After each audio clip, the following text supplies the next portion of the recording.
Hello, ladies and gentlemen. Welcome to What Do You Say Anime's celebratory 100th episode. I am your host, Peter, and on today's episode, I'm going to be counting down my top 100 list. I'm doing this as a live stream, so we're going to have possibly people interacting on Twitch, where I'm going to be answering their questions if they have any. People might hop in and out of Discord and might chime in on the show that I'm talking about. Who knows? It's going to be like a 4-hour long episode. We did the over under in Discord at 3.5 hours. So place your bets now whether you think it's going to be over or under. So we're doing all of my top 100 anime. So at the time of this recording, I've seen about 550 anime, completed like 450. And how I do my rankings is essentially it's a pretty simple process. I use my mal, take like the 10s, the shows I gave 10 out of 10, and then rank them, take my 9s, rank them, take my 8s, rank them, until I get to 100. And that's how I came up with this list. I update it essentially every quarter, unless I see like a movie in theaters, because sometimes that changes the list. But I usually update it about once a quarter. This is updated as of today. So it is September 13th. So the currently airing season is about 2 to 3 weeks away from being completed, which will probably be added to this list in some point. But as of right now, I'm just doing the shows that I have fully completed. So shows, I'm not going to mention them because I have like a review session. Those shows will be added to the list probably after. And I'll have like a list if you are interested in the links below. There's like a social tree link. I have a list of my 100 updated every like quarter, and you can check it out there. So you can see what's been added and what hasn't been added. So without further ado, I think we should get this party started. Just want to give a shout out real quick before we start to co-host Miles, who got married over the weekend, and to Shillmaster Kayla, his lovely wife, who gave us a shout out in her wedding speech. So that was incredible. So just where this podcast has been over 100 episodes, starting as a passion project to now me flying to Massachusetts for a wedding, has been an absolutely insane experience. And I feel like that's probably an episode for a podcast in the future. So shout outs to the lovely couple. Best of luck to you and your marriage. But this is about anime. Let's talk about anime. Let's get to number 100. And like I said, this is 100 in one episode. I'm doing this in one shot. Some of these might be 5 seconds long. Some of these might be 5 minutes long. It all depends on the show. And it all depends on how I'm feeling at the moment and if my voice is giving out. So might need to use this early. Let's do this early now. All right, we got some water. Let's start with the list. Number 100, we have Hattori Bochi. Hattori Bochi is a very just fun show about a girl who's shy and wants to make friends. She becomes friends with like the tough girl in school, and then it progresses. Really fun slice of life. It's one of my favorite like styles of genres of just people having fun and doing the best they can. And Hattori Bochi is that show. Really big, real fun. I don't know if I'm gonna say like I recommend this show, because then I'm gonna say it 100 times because these are all in my top 100. So just assume I recommend all of these shows to you. Hattori Bochi, number 100. Number 99, we have How Heavy Are the Dumbbells You Lift. A really fun show. The fan service was pretty fun too in some instances. Man, this show was just like a blast. I really wish I got a second season. It was pretty popular at the time, but the manga's still going. I think there's a chance that we still might get a second season. But How Heavy Are the Dumbbells You Lift? Just a fun show of cute girls lifting heavy things and just hijinks that occur from it. So 99, How Heavy Are the Dumbbells You Lift? Number 98, and this has in the Discord put the over-under on rants I would do at 40. Here's rant number 1. Number 98 is only Clannad After Story, not regular Clannad. I do not like regular Clannad at all. I think it's a very bad show. Clannad After Story, on the other hand, is a very emotional and well thought out story. I think that you do need to watch. Whoa, why did it go to that? Whoa, there we go. I do think that you need to watch Clannad After Story, which is kind of like the downfall of why I don't like Clannad, because After Story is just so good and After Story is just like whatever. So 98, Clannad After Story. 97, Say I Love You. An romantic comedy about the shy, cute, quiet girl who gets into a relationship with the hot model of the school. Pretty cliche, pretty stereotypical like rom-com. I do think they do some really interesting things in the show, like showcase like kind of like pity sex is they have it in the show, which I thought was like an interesting touch on like rom-com where like a girl doesn't get the guy that she wants, so she just like rebounds with like another dude. I don't think you see rebounding all that often in anime. Say I Love You shows that. I think that's one of the better things about the show that was cool. Yeah, Say I Love You, 97. Yeah, pity sex. 96, Decadence is if you had Attack on Titan mixed with the movie Her, the Joaquin Phoenix movie. A very interesting take on just like a sci-fi adventure, kind of an isekai.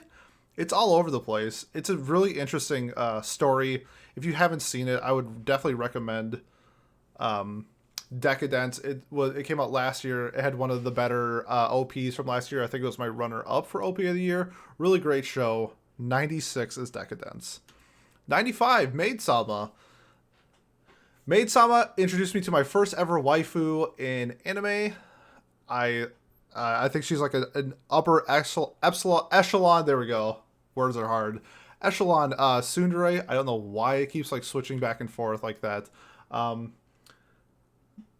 Maid Sama just it's one of the anime that got me into anime when I was just starting getting into it. I love the silly romance, just like the concept of her being poor and having to work a job, and so then the main character becomes a like a maid at a maid cafe. It's just a pretty funny like high school premise. It's an interesting show. I think it's fun. A lot of people have problems with the main character, the male main character. I thought he was fine. Usui, I think his name is. I thought it was a solid show. I like Maid Sama a lot. That's my number 95. 94, we have School Babysitters. This show was such a delight to watch. I'm a big fan of like family aspects in anime and manga, and this was a really interesting family like dynamic when it's the older brother. It's more focused on like the older brother and the younger brother, but the age difference is like 13 to 14 years. And I really like that dynamic of having that older brother looking out for his younger brother. Hijinks and like ensure all the baby characters are like really fun. It reminded me of like Rugrats, kind of, where like the kids do like silly funny things, and just I guess growing up with Rugrats, it kind of like resonated with me. School Babysitter is a really good show. That's my number 94. 93 is Kimi ni Todoke, or was it From Me to You? One of the most rewatched rom-coms I've ever seen in my life. I love Kimi ni Todoke. If I could ever find like the English manga in print, I probably would buy it. Similar to Say I Love You, the shy, cute girl gets together with the popular boy. This has other dynamics as well, like bullying. She ends up being like really good friends. I don't know why it just keeps randomly flickering back. Really fun moments with like the entire cast of characters, kind of like Lovely Complex as well, where that was like, instead of being like popular and shy, it was like the height difference. This is like the shy and popular mixed together. Really fun dynamics. Kimi ni Todoke, I loved it. 92 is The Devil is a Part-Timer. Can't wait for season 2. Such a fun isekai. The devil is not reborn, but gets teleported into this world. If you're watching Jahe from this season, it's pretty much that, except it's better.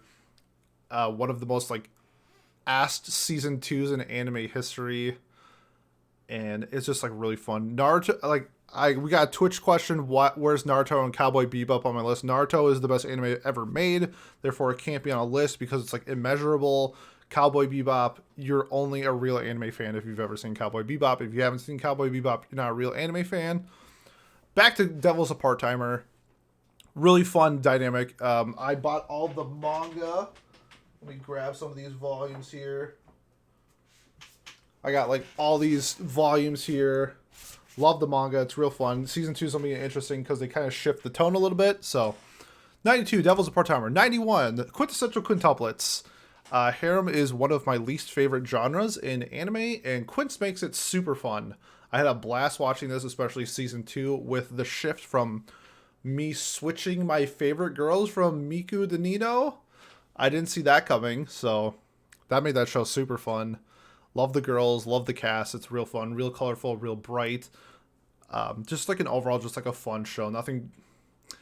I mean, is it groundbreaking? It's groundbreaking for me because I don't like harems, and I like thoroughly enjoyed this series. So groundbreaking for me, maybe not groundbreaking for the community. Actually, probably not groundbreaking at all. 90, Teasing Master Takagi-san. Part of the new big three with Takagi, Uzaki-chan, and Nagatoro.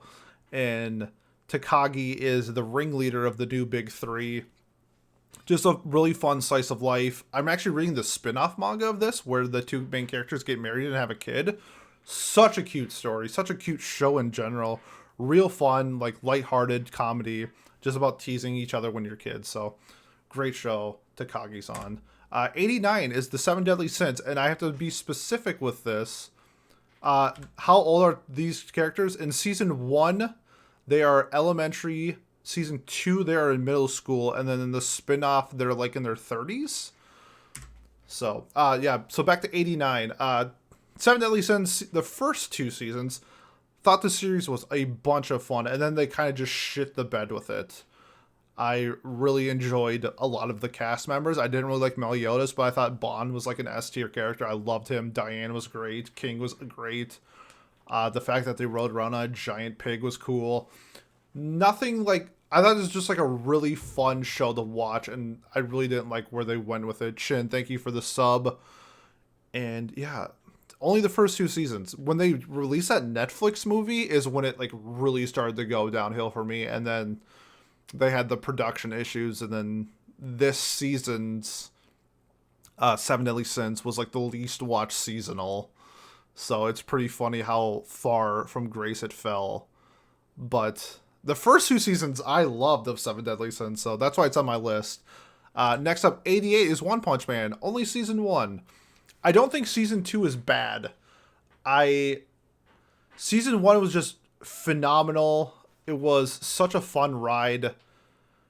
I think it's one of those shows where the manga is just like on another level where you need to like go watch or go read the manga because it's one of the best art in like manga going on right now and maybe ever. But season 1 was just hilarious. It was so much fun. It was a great introduction for people to get into anime. I thought it was like a very fun introduction to anime. I could show this to like so many other people and they could get most of the jokes, even though it does parry shonen a lot. It was still like an enjoyable watch for most people, and we got some waifus, so that's always a plus. 87, whoops. 87 is called Knights of Sindonia. It's on Netflix. A lot of people are turned off because it's CG. I think the story is phenomenal.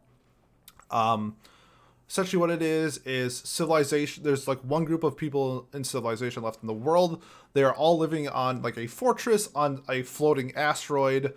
I hate Google sometimes. They're all living on an asteroid, and there's like a threat. They have to fight in giant mechas and stuff like that. It's a really fun show. I loved it. We're getting a movie this year to finish, I believe. I think it's like 3 seasons in a movie. I'm a big fan of Knights of Sidonia. That's 87. 86, The Sleepy Princess in the Demon Castle. One of the most cozy, fun anime I've ever watched. It's pretty close to like Laid Back Camp tier in terms of like comfiness, cozy. Essentially what it is a princess gets kidnapped, and when she gets kidnapped, all she wants to do is sleep. And hijinks happen. She's like a prime hostage, so like they can't like do anything to her, so she's able to just run free throughout the castle and cause mayhem. It's a really fun show. 85, Dr. Stone. I thought season 1 was fantastic. I thought the second core of season 1 was phenomenal. Season 2 was a little bit of like a turn down. I wasn't the biggest fan of season 2, but Dr. Stone is overall just like a very fun show, a unique take on the shonen styles that we have going on right now. I think it's very unique. I think some of the chemistry stuff that they do is really fun. It's just overall like a really fun show. Senku is hit or miss for me. I really enjoyed them season 1. Season 2 was kind of a turn off, and then new characters started showing the light that I liked. Really enjoyed Chrome in season 2. Looking forward to season 3 that we're getting. I think it might be a movie. I don't think they announced it, but it seems like it's going to be a movie. First water break. Here we go. We got through 15 without a water break. All right, let's go. 84, Wonder Egg Priority. Here we go. Rant number 2. I thought the show was phenomenal. I almost say it was super hot take. I think in my eyes, this could have been the best anime ever made. How it handled topics about girls while I'm a man, I thought resonated like immensely. And I just can't even like imagine being a girl and how the themes hit you. I loved Wonder Egg Priority. It just fell down the hole so hard. There's like production issues. From what I was reading, the show was supposed to be 24 episodes.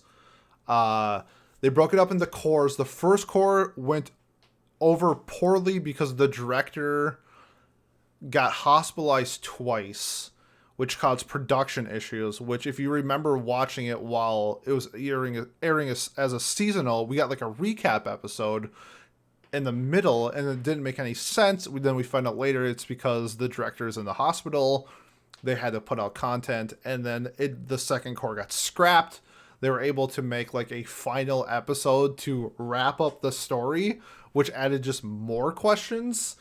And it was just a huge downfall, but it doesn't take away from what I felt when I was watching it as a seasonal. I loved it. I still think I would recommend it just because there's so many great things about the show that just touched me. I think especially if you're a girl, I think it touches like on like really interesting concepts that aren't talked about in anime, like not only rape but getting pregnant from it. I thought the depression and how they handled that was really well. Like loss of a loved one, loss of like a friend, loss of a sibling. I thought those were handled like fantastic. And it has like fight of the year in this show too. The OP and the ED are just amazing. I love Wonder Egg Priority. I guess I just hate like what happened to it more than like the actual show, and that's why it's 84. But honestly, this could have been like one of my favorite anime of all time. If only. I hope it gets a reboot someday. I hope they adapt like the screenplay into like a manga or a light novel. That would probably be the first light novel I would ever read because I love this story so much. I just hope that we get the content in another form someday down the road. All right, Wonder Egg. 83, Odd Taxi from this year. I think it's a lock for an Anime of the Year contender. If you're a fan of Knives Out, it is the Knives Out of anime. Such a fun mystery. If you are interested in mine or the group, the Discord, the podcast, we did a full episode on Odd Taxi not too long ago. If you're interested, go check that out. But Odd Taxi, super fun show. It took me a little bit to get hooked. I think watching this, I was watching it as a seasonal, and I think that was why I didn't get hooked, because this is like a binge show. Watching it week to week was hard. Then when I rewatched it and I watched the first like 6 episodes, it was so much easier to watch. And I think this is only going to get better in time. I think we're seeing it in the Mal rankings as well. As more and more people are watching this for the first time, the scores are going up because it's such a great show to binge. Odd Taxi 83. 82 is a show called Kono Oto Tamare. It's a little under the radar because it sort of aired when Sound Euphonium was airing, and that was the music anime. Kono Oto Tamare, I think, is a better Sound Euphonium. Really interesting music choice. They play the traditional instrument, the kono, which is like a laid down harp with like 9 to 13 strings. It's like a team sport. Has like romantic elements in it, but I just think like the characters are great. The dialogue that they have between like club members are fantastic. They have like if you were ever in like a club or a sport for school, meeting new people but sharing the same passion kind of like led me to have like some of my best friends. And this is kind of like the same way where like these groups of people that join the Kono Club aren't like friends to begin with, but when they join the club, you see the interactions based off their passion. Love that dynamic. Kono Ototamari, 82, 81. Welcome to Demon School, Iruma-kun. Just got announced, I believe, yesterday that we're getting a season 3. This is Saturday morning, the cartoon or the anime. Just pure fun. The drama is like really lighthearted, and it just seems like what would be the drama in a Saturday morning cartoon, where it's just like, oh no, the evil bad guy is coming. Let's have Iruma save him. I don't know, shit like that. It's a really fun show. Water break number 2. Gotta beat Pat. I gotta do all these. 80. My Love Story. Another dynamic in romance where the characters are polar opposites. And this one is polar opposites in terms of size. Big boy likes small girl. They like each other. They start dating. It's real fun. I love My Love Story. Check it out. 79. Shinsekai Yuri. A very popular show when it aired. Not really talked about now. It's like we compared it a lot. We just got done watching Elfen Lied. I think this is like a way better version of Elfen Lied.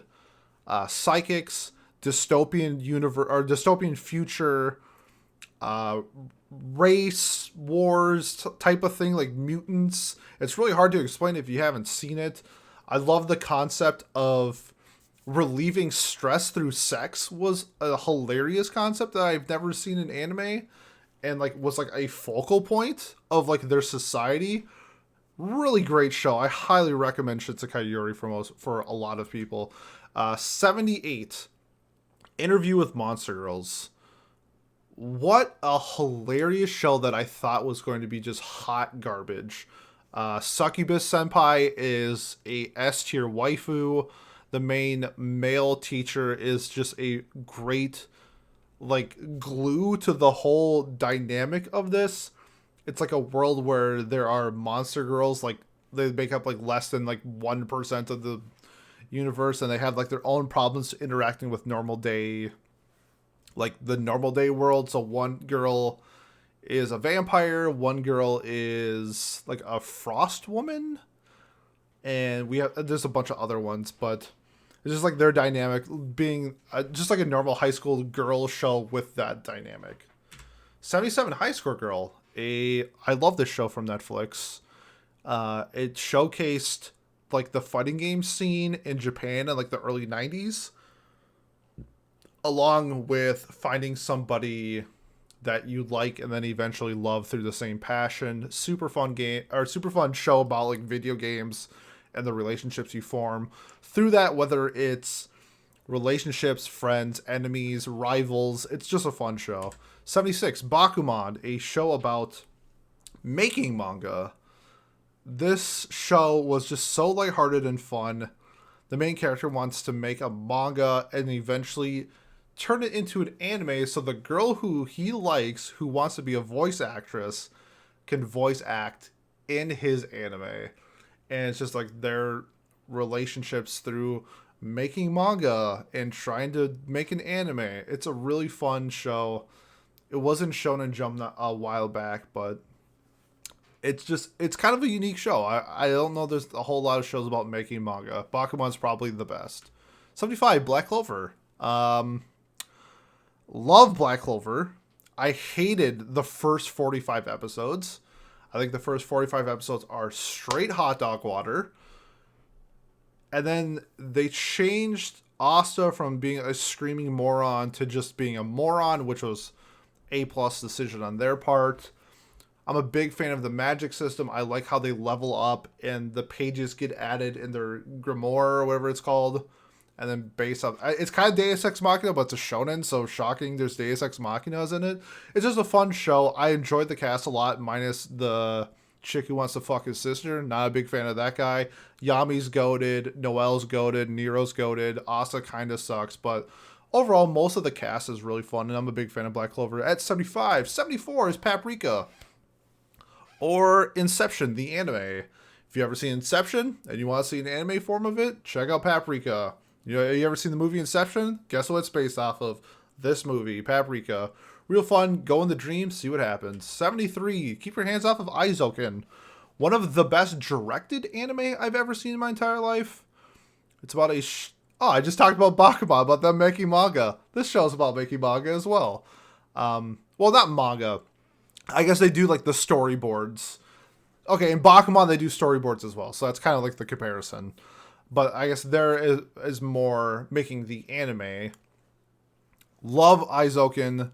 Hilarious cast. I believe her name is Kanamori. She won my best girl of the year last year. Just a hilarious cast. The dynamic between them is fantastic. Just so good. Check out Aizoken if you haven't already. 72 is Mononoke, and not Princess Mononoke, just Mononoke. It is 5 short stories into one season. He's like a dream devil. It's really hard to explain without spoiling it because some of the stories are like 2 episodes long. If you're a fan of like storytelling with a mix of like horror, this is a good one. Mononoke, it's 72. 71, Asagao to Kase-san. This is my favorite Yuri. Super lighthearted, a really fun dynamic about girls kind of coming to terms and realizing that they're lesbians. And just like, kind of like when the stove is hot and you want to touch it to see if it's hot or not. That's kind of like how I view like their relationship is like they're trying to like figure out the boundaries of being in this style of a relationship. I thought it was handled really well. It's super lighthearted. There's like minimal drama. It's mostly about them like coming to terms of who they are and trying to figure it out together. I'm a big fan. 70. Love this show. D4DJ. Probably my favorite idol show of all time. This show was an absolute blast. I love the characters. Their group Happy Around was just such a fun dynamic that they essentially based their entire DJing squad about having fun. And so they're called Happy Around. There's a bunch of other like cute idol girls in the show as well. But I mean, it's like EDM, the idol show. Really interesting concept. I had a blast. I watched the YouTube. They had like a 1-minute YouTube show afterwards, which was not as good. I'm really hoping for a season 2 because it sells like hotcakes in Japan. So hopefully we get more D4DJ. That's at 70. Number 69. Nice. Rascal Does Not Dream of Bunny Girl Senpai and the movie. Love the movie. I thought the show was good. Thought it started good and then got worse as it went on. But still a fantastic show. Mai is forever goated in waifu history. Not much to say other than I really enjoyed it. It was more topical when the show was coming out, but I'm a big fan. I love it. That's why I put it at 69. 68, Carol and Tuesday. From the guy who did Cowboy Bebop, did a show about American Idol on Mars, about 2 girls named Carol and Tuesday. I think this has a top 5 soundtrack in anime history. I love Dancing Laundry, which is a song that they improv'd about doing laundry. And I feel like it just ties in with how the show just handled itself. Really fun. I like the small hints of politics. And then the ending song Mother was such a great way to conclude the show. They do like a take on, if you're like a kid of the 90s or 80s, or if you just know pop culture, when they did the We Are the World song, they do that in this called Mother. It's wonderful. 67, Hyoka, a Kyoto animation masterpiece. I fucking love Hyoka so much. The only bad thing about the show is that I need more content because the cliffhanger at the end of the season was so good. It's about a club who solves like I'll put mysteries in quotations. At the end, they actually do solve like a legit mystery. But it's just like kids doing fun stuff together and solving mysteries. It's like playing house when you're a kid, but this time being in a club and solving mysteries. Love Chitanda. I'm not gonna zoom my camera, but I have a Hyoka wall scroll on my wall back there. Huge fan of Hyoka. It's so much fun. If you're a fan of mysteries, you should check out Hyoka. Number 66. This is Berserk 97 and the movies. I lumped them together because they tell the exact same story. It's just the Golden Age. One's in movie form and the other is in like series form. Obviously, if you know me, I love Berserk. I have like my shrine behind me. I have Guts tattooed on my arm. Uh, I thought this was a pretty solid adaptation of the Golden Age arc. The only reason why it's like not higher is it's only the Golden Age. Berserk 2016 and 17 do not exist. They are not real animes. If you mention that in my Discord, you get banned.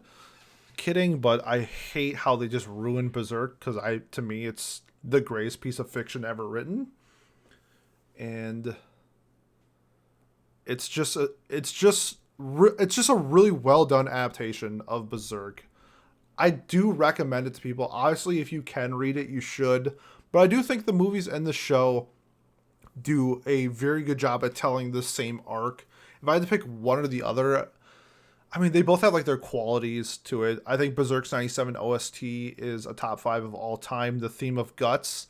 If you ever seen that meme, the like I don't want to be horny anymore meme or song or whatever, that's from Berserk 97. Water break number 3. And it's just a great show. Or movie. It's on Netflix if you haven't seen it yet. 65. Fate's Day Unlimited Blade Works. Haven't seen Heaven's Feel yet. I will eventually. I like the mainstream Fates. Unlimited Blade Works was really it was really well done. I know a lot of people have qualms with it, but I really enjoy the lore of Fate. I really enjoy the characters. Rin got to shine a lot more in this. And I don't like Saber as much, but compared to Zero. But it's just really well done, and I'm a big fan of Unlimited Blade Works. 64, New Game. New Game is if you like cute, this is like, you like a cute adult girls doing cute adult girl things. This is New Game. It's about a all girls or all female video game developed company, and they create video games, hence the name New Game. Kind of has the Wodokoi thing of like the Office interactions. I think it does it better though. There's like some Yuri baiting in the show, which is kind of like whatever. But overall, I thoroughly enjoy the show. I wish I got a 3rd season. The manga's like just ending now. And it's just a show that when I watched, I thought it was going to be like really bad. And I thoroughly enjoyed most of it. New Game. 63, Neon Genesis Evangelion plus End of Eva. To me, it's the most influential anime ever made. Inspired so much. Inspired essentially the reason why we have waifus and waifu debates. We did like an episode on deconstruction in anime. Neon Genesis is referenced a lot. There's so many things about End of Eva and just Neon Genesis in general. Just an incredible show. If you haven't seen it, I think to me this is like a must watch in the anime community. I don't think Cowboy Bebop is. Wink. Neon Genesis is so good. End of Eva. I waited 2 years to watch End of Eva, which was such a mistake because when I finished it, I was like, this show is so fucking batshit crazy. I love it. And End of Eva just like solidified it. 3.0 plus 1.0 came out about a month ago. Still need to watch that. And when I do, I'll probably update it because it's probably gonna be, I watched the first movie and it was like a 9. I thought it was really well done. So Eva 63. 62 is Prison School. Got my manga here. Prison School. This show is fucking insane. I love Prison School. It does ecchi for comedy, I think the best in anime. Just like pissing your pants is, they don't really show that in anime, and this show they do like a lot, which can get pretty repulsive at some moments. But for the most part, I found this show to just be an absolute, just a fuck fest. It's like the only way to describe it. It's all over the place. If you're watching the visuals of this, it's just them posing behind a giant pair of tits. That's what Prison School is. But it's, if you're a fan of like fart jokes, you'll love Prison School. 61, Non Biori. One of my favorite slice of life of all time. Season 3 was so well done. I probably will rewatch it at some point. It was so fun. It's about girls living in rural Japan, and like a lot of their families are like farmers and stuff like that. And then just like what you do in rural Japan, because there's not a whole lot to do, so you have to like make up everything and have an imagination and have fun with what you got. And that's what Non Biori is. 60. We did Mononoke before. Princess Mononoke at 60. My only real qualm with Princess Mononoke is the forced romance in the show. I really didn't like how the two characters at the end are like kind of hinted at having a relationship when it's not needed for the theme of the show, which is like stop killing the planet. Water break 4. I thought that was just like really forced and unnecessary, but for the most part, the message of Princess Mononoke and just everything involved with it was wonderful. 59, Wolf Children. What do you do if you're a single mom raising 2 wolf children? What's up, man? Wolf Children I just enjoyed like the family lifestyle of being a single mom and the trials. I don't know if it's like a metaphor that their children are like wolves because they're like running crazy, but I mean her kids are like legit half wolves. They're like lichens, I think they're called. Wonderful story. I loved Wolf Children. That's 59. 58, Yuri on Ice. Who doesn't like Yuri on Ice? Here are my 4 Yuri on Ice Funko Pops sitting behind me. Loved it. It's my number 2 OP of all time. The fact that the OP is drawn by one person is just absolutely batshit crazy. It's so well done. Yuri on Ice. One of the things that we found out that I loved about Yuri on Ice is that it's a promotional anime for the city that Yuri is from. And I feel like that's not like stressed at all in the show, but it is. I mean, Yuri on Ice, if you haven't seen it, probably the most iconic yaoi behind like Boku no Pico. It's up there. And Given, but yeah, Yuri on Ice so good. 57, Yamada-kun and the Seven Witches. Fucking love Yamada-kun and the Seven Witches. It's a story about Yamada, who is just a normal dude, happens to the cliche trip over, fall on top of a girl, but this time when they do the kiss, they swap bodies, and then when they swap bodies, shit happens. It's such a fun romance. It's such a fun mystery and comedy. The girls they have their own dynamic, and it's super fun. I loved Yamada-kun and the Seven Witches. It's one thing I like about the anime compared to the manga is in the manga they make it sort of a harem, where in the anime he like picks a girl and it's the best girl by a mile and goes with it. And I was a huge fan of that, and I'm really glad they didn't go the harem route when they easily could have gone the harem route in this show, in the anime. I'm glad they didn't. 56, Wotakoi. Give me more adult romances, please. Wotakoi is super fun. I got my manga right here. Yes, I do. Wotakoi. Love it. Let me put it back before I forget. There we go. We did a anime club episode on this where some of the people didn't enjoy the romance because like it wasn't there, because as adults you would think they would be more assertive, doing more adult things, where this one they seemed like they had a really hard time just like kissing each other and talking like adults. We do get it's way better in the manga, but in the anime I can see that. But to me, I just love like the nerdy aspect of it as being a giant fucking weeb, as you can't tell. I was a huge fan of the show and like the romance involved with it and just the hijinks that happen. 55, ReZero.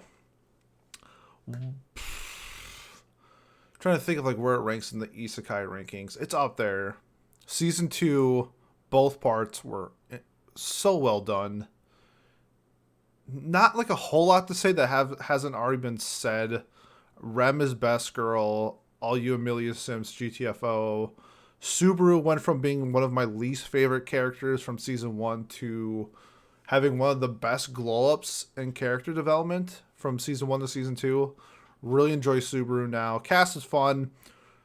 I love like the gore. I wish they did the time loops a little bit better, because when people say that Subaru doesn't have a power and he has like the most broken power of all time, it's there. You should use it. He doesn't. Shout out to all my Higurashi fans. But I still thoroughly enjoy ReZero. It's really good. 55. 54. Old Maidens in Your Savage Season. Nobody talks about this show anymore. It was kind of popular when it aired. It was nominated for a Crunchyroll Anime of the Year in 2019. Like this because it follows 5 different girls and how they view romance. Like, one girl wants to get laid ASAP. One girl is trying to figure out how to like get the boy next door to like her. One girl is like with the megaphone is like against dating but falls for somebody. The girl with the white hair has like her own issues with being a child actor, and the other girl is a lesbian and she doesn't know how to convey it. Really cool dynamic. Like, that dynamic between the 5 girls was really interesting. Haven't seen it much in anime.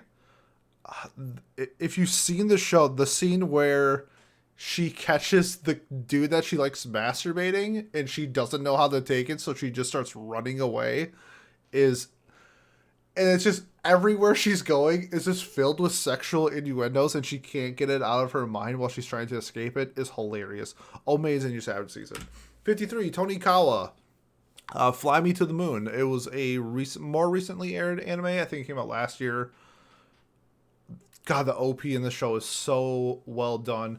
Kind of like a silly, dumb concept for the show where like they just meet and it's like, well, if you want to be with me, you gotta marry me. But they're adults and they are so cute together. I love their dynamic. The marriage actually kind of makes sense as the story goes on.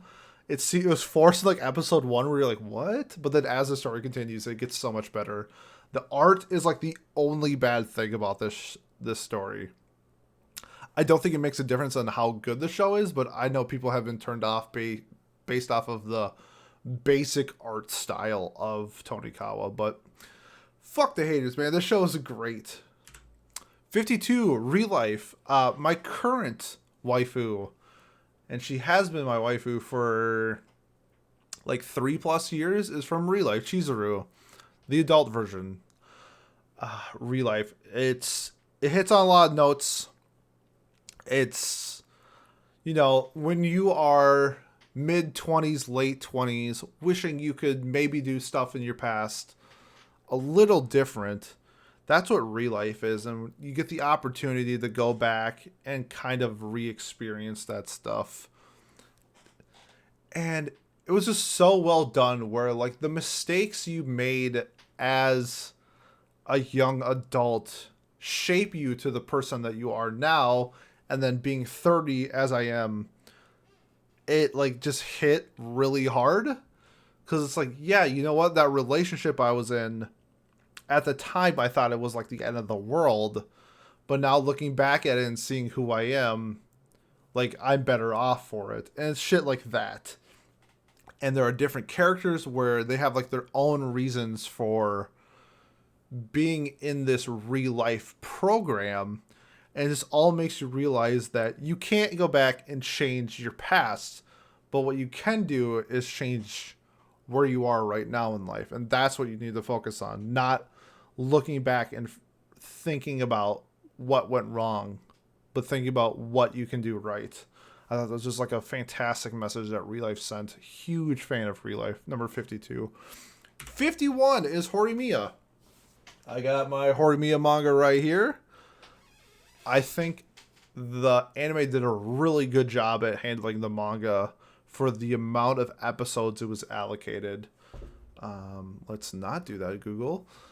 And I love some of the dynamics. I'm a big fan that they showed that the main characters in a relationship where they love each other and have sex, and like the emotional bond that causes, because when you are 17, 18 and you have sex for the first time, it can be a massive deal. Like, are you doing it with somebody you love, or are you doing it with somebody to just do it? And in Horimiya's case, it's with the people, they love each other, and it's an emotional, you see that emotional growth between the two, from being boyfriend and girlfriend to being like lovers, and being more than just a high school romance, and seeing a future with them and stuff like that. The anime doesn't showcase, I'll put that way, the side characters, where I believe the side characters are really well done in the manga. Psyche, the girl with like a huge like sweatshirt that she wears all the time, is my favorite character. All right, we're on water break 5. I think we're doing all right. We're about to be halfway there, and we're at 5 water breaks, so not too bad. Hopefully we can last the rest of the time and my voice doesn't go out. So we're halfway there. Let's start. Here we go. Top 50. Number 50. We have Bofuri. This show was, if not the most fun I've ever watching an anime. The show was ridiculous. It was silly. I thought Maple was just a out of control character, and I fell in love with Bofuri. I've rewatched it twice because I got a dub and I wanted to see the dub. The sub is better, but it's still just a ridiculous show. We're getting a second season in 2022, so I cannot wait for that, because I think it's going to go way up the list when I'm done with season 2, where this might be like a top 30 show. It's about a girl playing video games, does stupid shit, and she wins. She's essentially like the most overpowered character based off doing like the most random stuff. And I love that concept, because in MMOs, sometimes the most broken things are things you never would have expected. And I love that about Bofuri. It's so much fun. If you're a fan of like isekais and you haven't seen Bofuri, you need to watch it. Oh, this is going to get controversial. Yep. This is where we go. 49, Your Name. Makoto Shinkai made this brilliant movie. I love Your Name. I've seen it a few times. I wish I saw it in theaters. And I think that's why my next one is one spot higher than Your Name. There's one other reason, but Radwimps doing the soundtrack was just incredible. It did so many things right that it's hard to like put in words without saying it. The I love you scene on the hand was great. The story was really fun. The red thread of fate and their link with each other was really fun. I had an absolute blast watching this movie. 48, though, is another Makoto Shinkai movie, and that's Weathering with You. So I have them both ranked the same. So I had to try to think about why I like Weathering with You more than Your Name. And by the smallest of margins, the reason why I like Weathering with You more than Your Name is the Grand Escape? Great, now I'm a butcher it. The Great Escape. No, that's the Throw It Away. So it's when they're falling through the clouds and that Radwimp song comes out, and I get so happy watching that scene that I almost cry. It's really hard for me to cry in anime, so when that scene happened, it just like I was like, this is so good. This is pure gas. Weathering with You is such a great movie, and so is Your Name. They're 1A, 1B for Makoto Shinkai.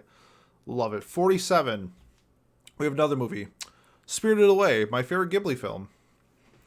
I watched this when the first time I watched this, I was a kid, and it scared the shit out of me. And then I watched this when I was an adult, and it kind of scared the shit out of me. It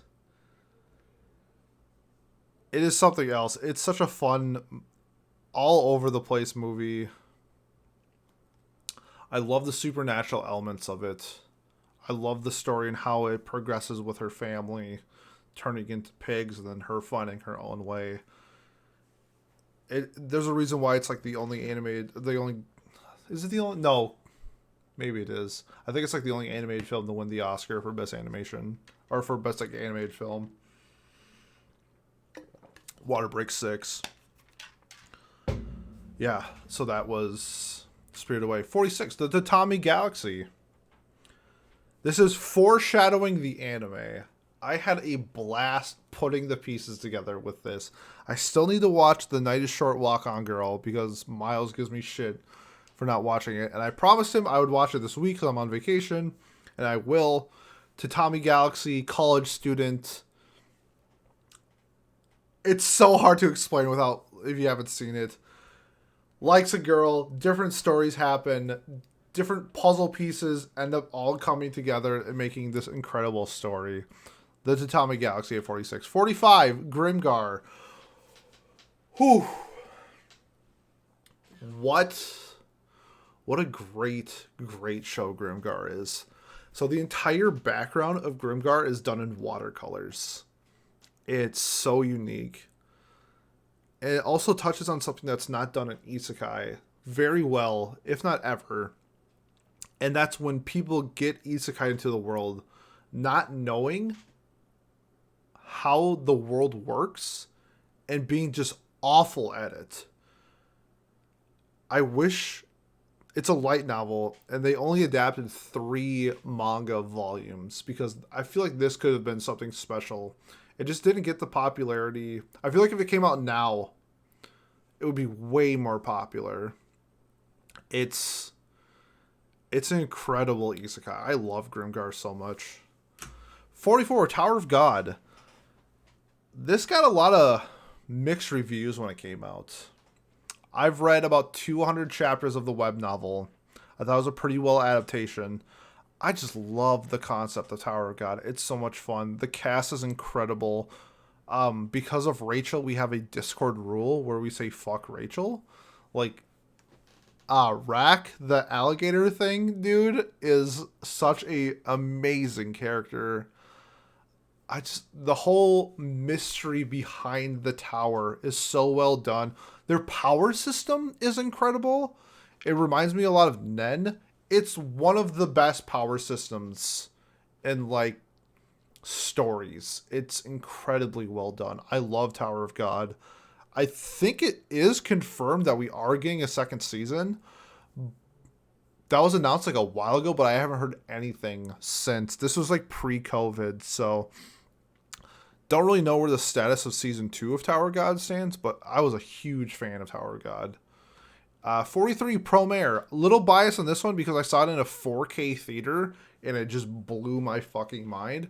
And still to this day, I think it has the best like color palette in animations in anime history. It's so well done. Trigger. It is very Gurren Lagann-esque, like without a doubt.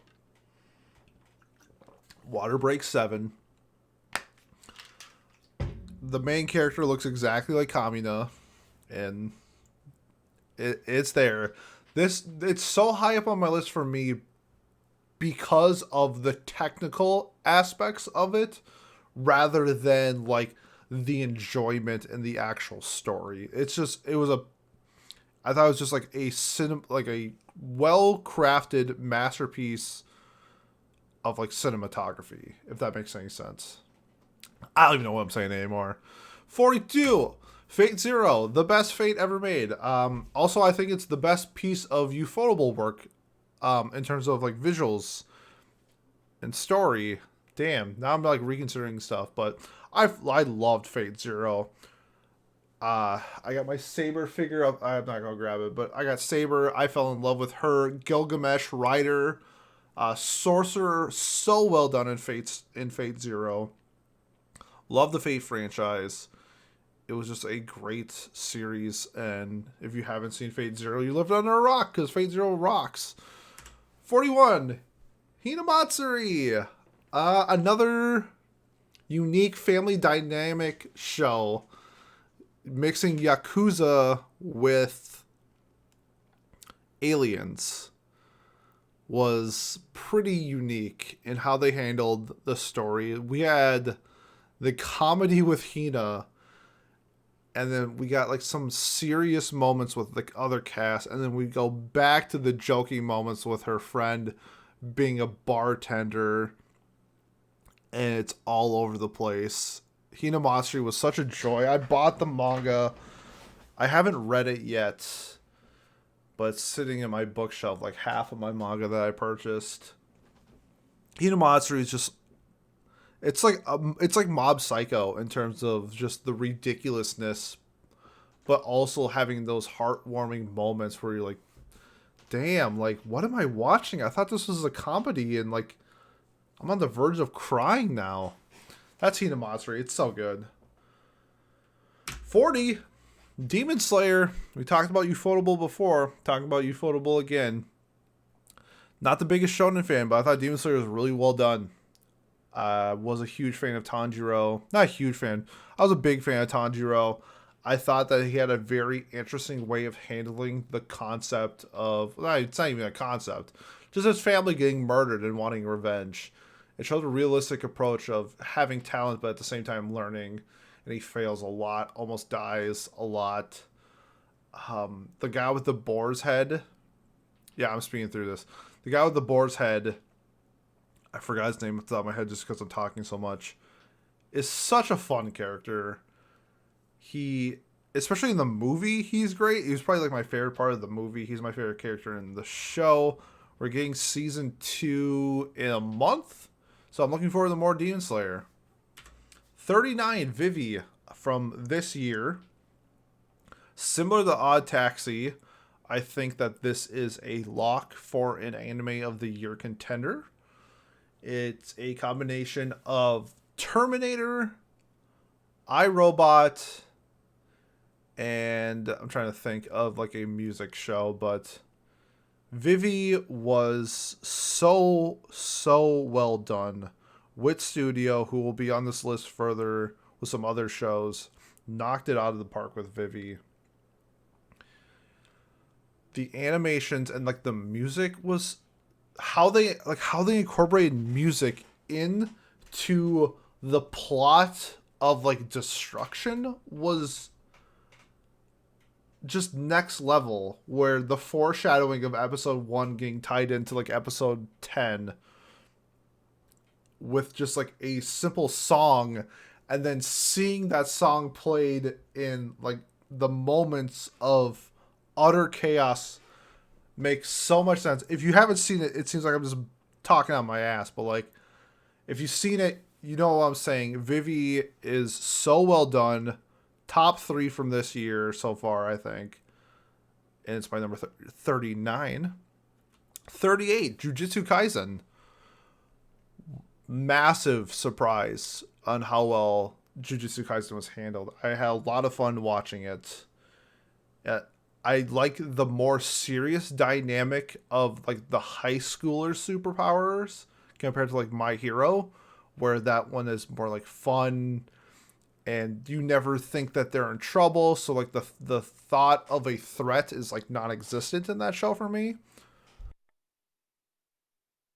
Where in Jujutsu Kaisen, the main character like dies in episode 2.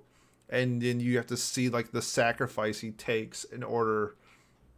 It's not even like a sacrifice. It's like he's like forced to like be who he is now.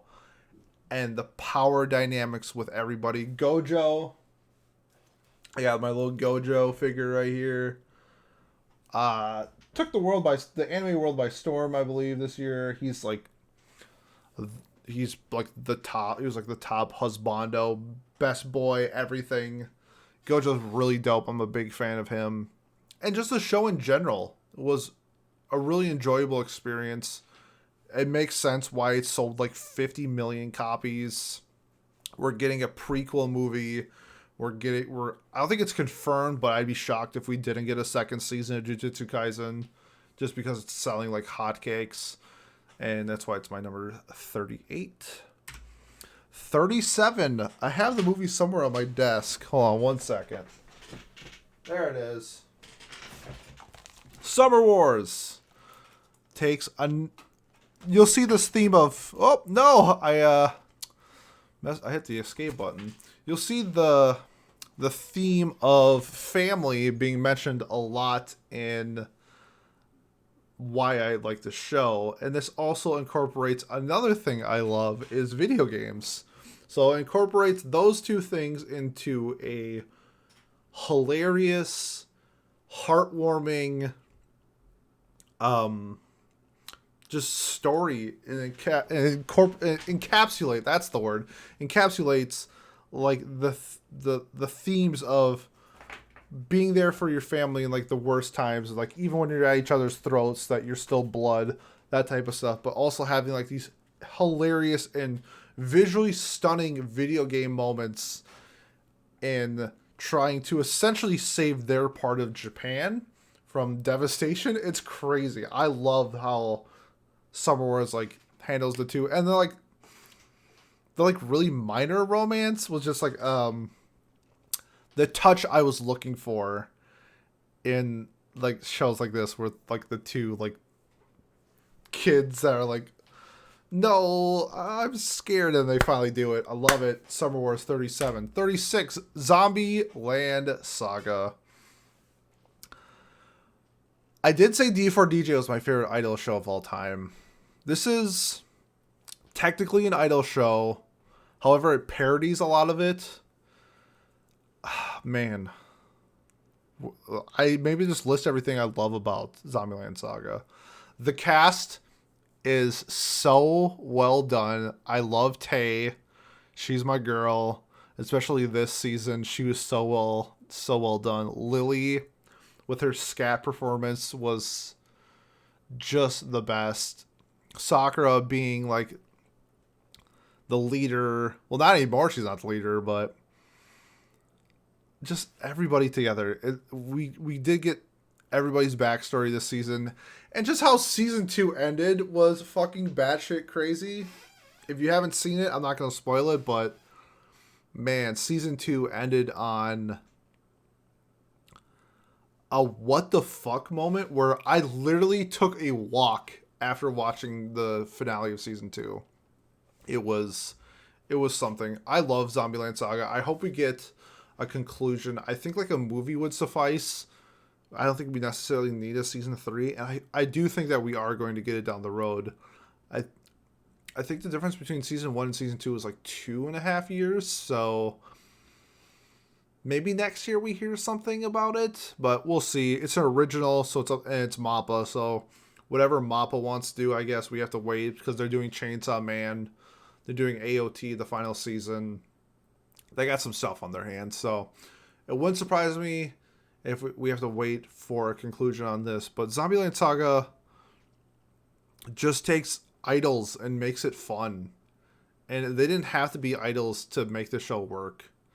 I think it's just like the cherry on top of what this cast does and how well they do it. We're doing Water Break 8. But we're going to do this. 36, Zombieland Saga. 35, The Disappearance of Haruhi Suzumiya. And this is the movie only. I have qualms with the series, especially the Endless 8. On paper, I think the Endless 8 is a hilarious concept. However, watching the Endless 8 was so boring.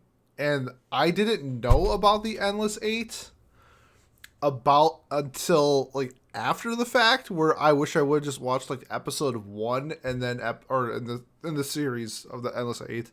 I wish I watched the first part and the last part, and I would have got it, because every episode is essentially the same. Miles is calling me a coward.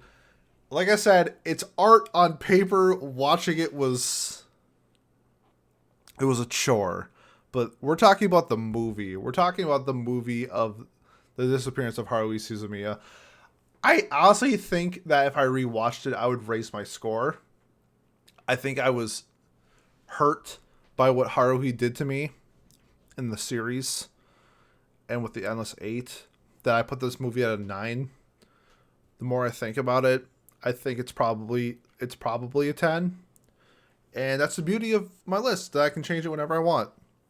I think I'll go back and rewatch it sometime, but the movie was so good. It was like 3 hours long, and everyone's like, it's so long. And I watched it, and it felt like it was like 10 minutes because it was, everything about it was great. I love the mystery. I love the fact that Haruhi is like a god, and they're just like living in this world, and Yuki's an alien. It's just shit like that is so cool about Haruhi that the light novel came back. Man, how great would it be if we got like a reboot or another season of this? Or just give me another movie. I don't need a season or anything like that. I need more movies of Haruhi because the movie was something special. One of the best anime movies ever made. It's that good. Haruhi, the disappearance of Haruhi Suzumiya is 35. 34 is Steins Gate. Speaking of the best of all time, I think Steins Gate has the best ending ever in anime because I believe time travel is very hard to write. There's always like logical flaws in the writing. It's time travel, so in theory it exists because there are ways with like making it so you're like 0.0001 second, whatever. But I thought they wrapped up every single piece missing in the story at the end. My only problem with Steins Gate is the beginning. The beginning is very slow to the point where I kind of got deterred from it. And I essentially just kept watching it because everybody says how great it was. And guess what? Everybody was right because Steins Gate is a fucking masterpiece. It's just a little slow in the beginning. That's like the only downfall of this. Okabe's voice actor, I'll say Miyamu because I'm most slaughtered the rest of his name. To me, is the best voice acting performance in anime. I think how he handled Okabe was so well done. Mikaze is like, I think she's the number one girl on Mal for like a reason. She's just so fun, and just everybody. We got those girls, that girl. Just the whole cast of Steins Gate. It's just a blast. If you're a science fiction fan, you need to watch Steins Gate. It's that good. 34. 33, Miss Kobayashi's Dragon Maid. And I don't know how this will change after season 2 because it's currently airing. And it's pretty similar to season 1 in my eyes. But I love season 1. One of my most rewatched slice of life of all time. Just the dynamic of being a lesbian dragon is funny to me. Along with just the cast and characters. There's one downfall of the show, why it's not listed higher, and that is Saikawa. If she was just removed from the show would probably be a 10. The Twister episode in season 1 is like awful. It's not needed. It's not funny. It's not cute. Just get that shit out of my face. They kind of do it in season 2. Not as bad, but it's really annoying. And I'm not even going to repeat what Miles is saying in Twitch chat right now, but he's being mean to me. I love Miss Kobayashi's Dragon Maid. The dub is so good. The OP in season 1 is great. Season 2 is pretty good. The ED I like a lot as well in season 2. But it's just right now, it's just like a testament to Kyoto Animation. It is their first anime after the arson attack. And just, to me, it shows how resilient Kyoto Animation is, because they have probably fight of the year in the show because of how well they handled the animation and just the storyline with Alba and Toru. So well done. Actually, now that I think about it, it's probably going to go up after season 2 because of that episode was chef's kiss. 32, Run with the Wind. My second favorite sports anime of all time. I'm trying to think if there's other ones. College sports? We don't really see college sports in anime. So it's about like the cross country team at a college, and just like finding the drive to overcome like everything through running, whether it's like you're literally running away from your problems, metaphorically running away from your problems. Yeah, I say that because like the joke is like obesity is like the only problem you can literally run away from, and it's kind of, they have a character like that in the show, and all these like characters that shouldn't be in a cross country team coming together and just being a team, being a family, being like best friends, and it's all handled with Run with the Wind. I love Run with the Wind. I should probably rewatch this at some point. It's I know somebody who's this is their favorite anime of all time. It's handled really well, and if you don't like Haikyuu and that turned you off from sports anime, I would check out Run with the Wind. It's that good. 31, Gurren Lagann. Where to start with Gurren Lagann? Was it the first time I cried in anime? It's pretty close. It's either the first or second time I cried at an anime. Kamina's death was tough. The end was really tough. Having that beautiful moment for the wedding was really tough. Real introduction to Trigger for me. Finding out that aliens exist, but like also a unique story plot where the bad guy isn't necessarily the bad guy. He's like doing what he has to in order to essentially save the world, is to be the bad guy. It's Trigger. The animation was wonderful. The mech fights were out of this world. I loved like this, using the spiral as like a metaphor. Yeah, was it like the something of fate or whatever? It was really well done. I loved Gurren Lagann the first time I watched it. Simone has top 5 character development in anime history, I think. I love Simone going from, I think he's like 10 to 12 in the first half of the show. In the second half of the show, he's like 21. And just seeing the growth from him experiencing Kamina's death to helping the rebellion to leading the rebellion to like leading the country is so well done. I love Gurren Lagann. It's a great show. If you don't like the show, you're a fool. 30, Made in Abyss. And this also includes the movie, because I thought the movie was just so well done. One of the best animated movies I've ever seen in my entire life. Dawn of the Deep Soul. Made in Abyss. One of the best soundtracks of all time. Kevin Penkin is, anything he touches is gold. I hope he does season 2. We're getting season 2 next year. Bone Druid is such a unique and mysterious antagonist. Actually, I don't even know if he's an antagonist. Just like, he's got like final boss vibes, I guess I'll put it that way. Because he's like a bad guy, but like what he's doing is for, I don't know, it's a lot. That's like a whole nother conversation.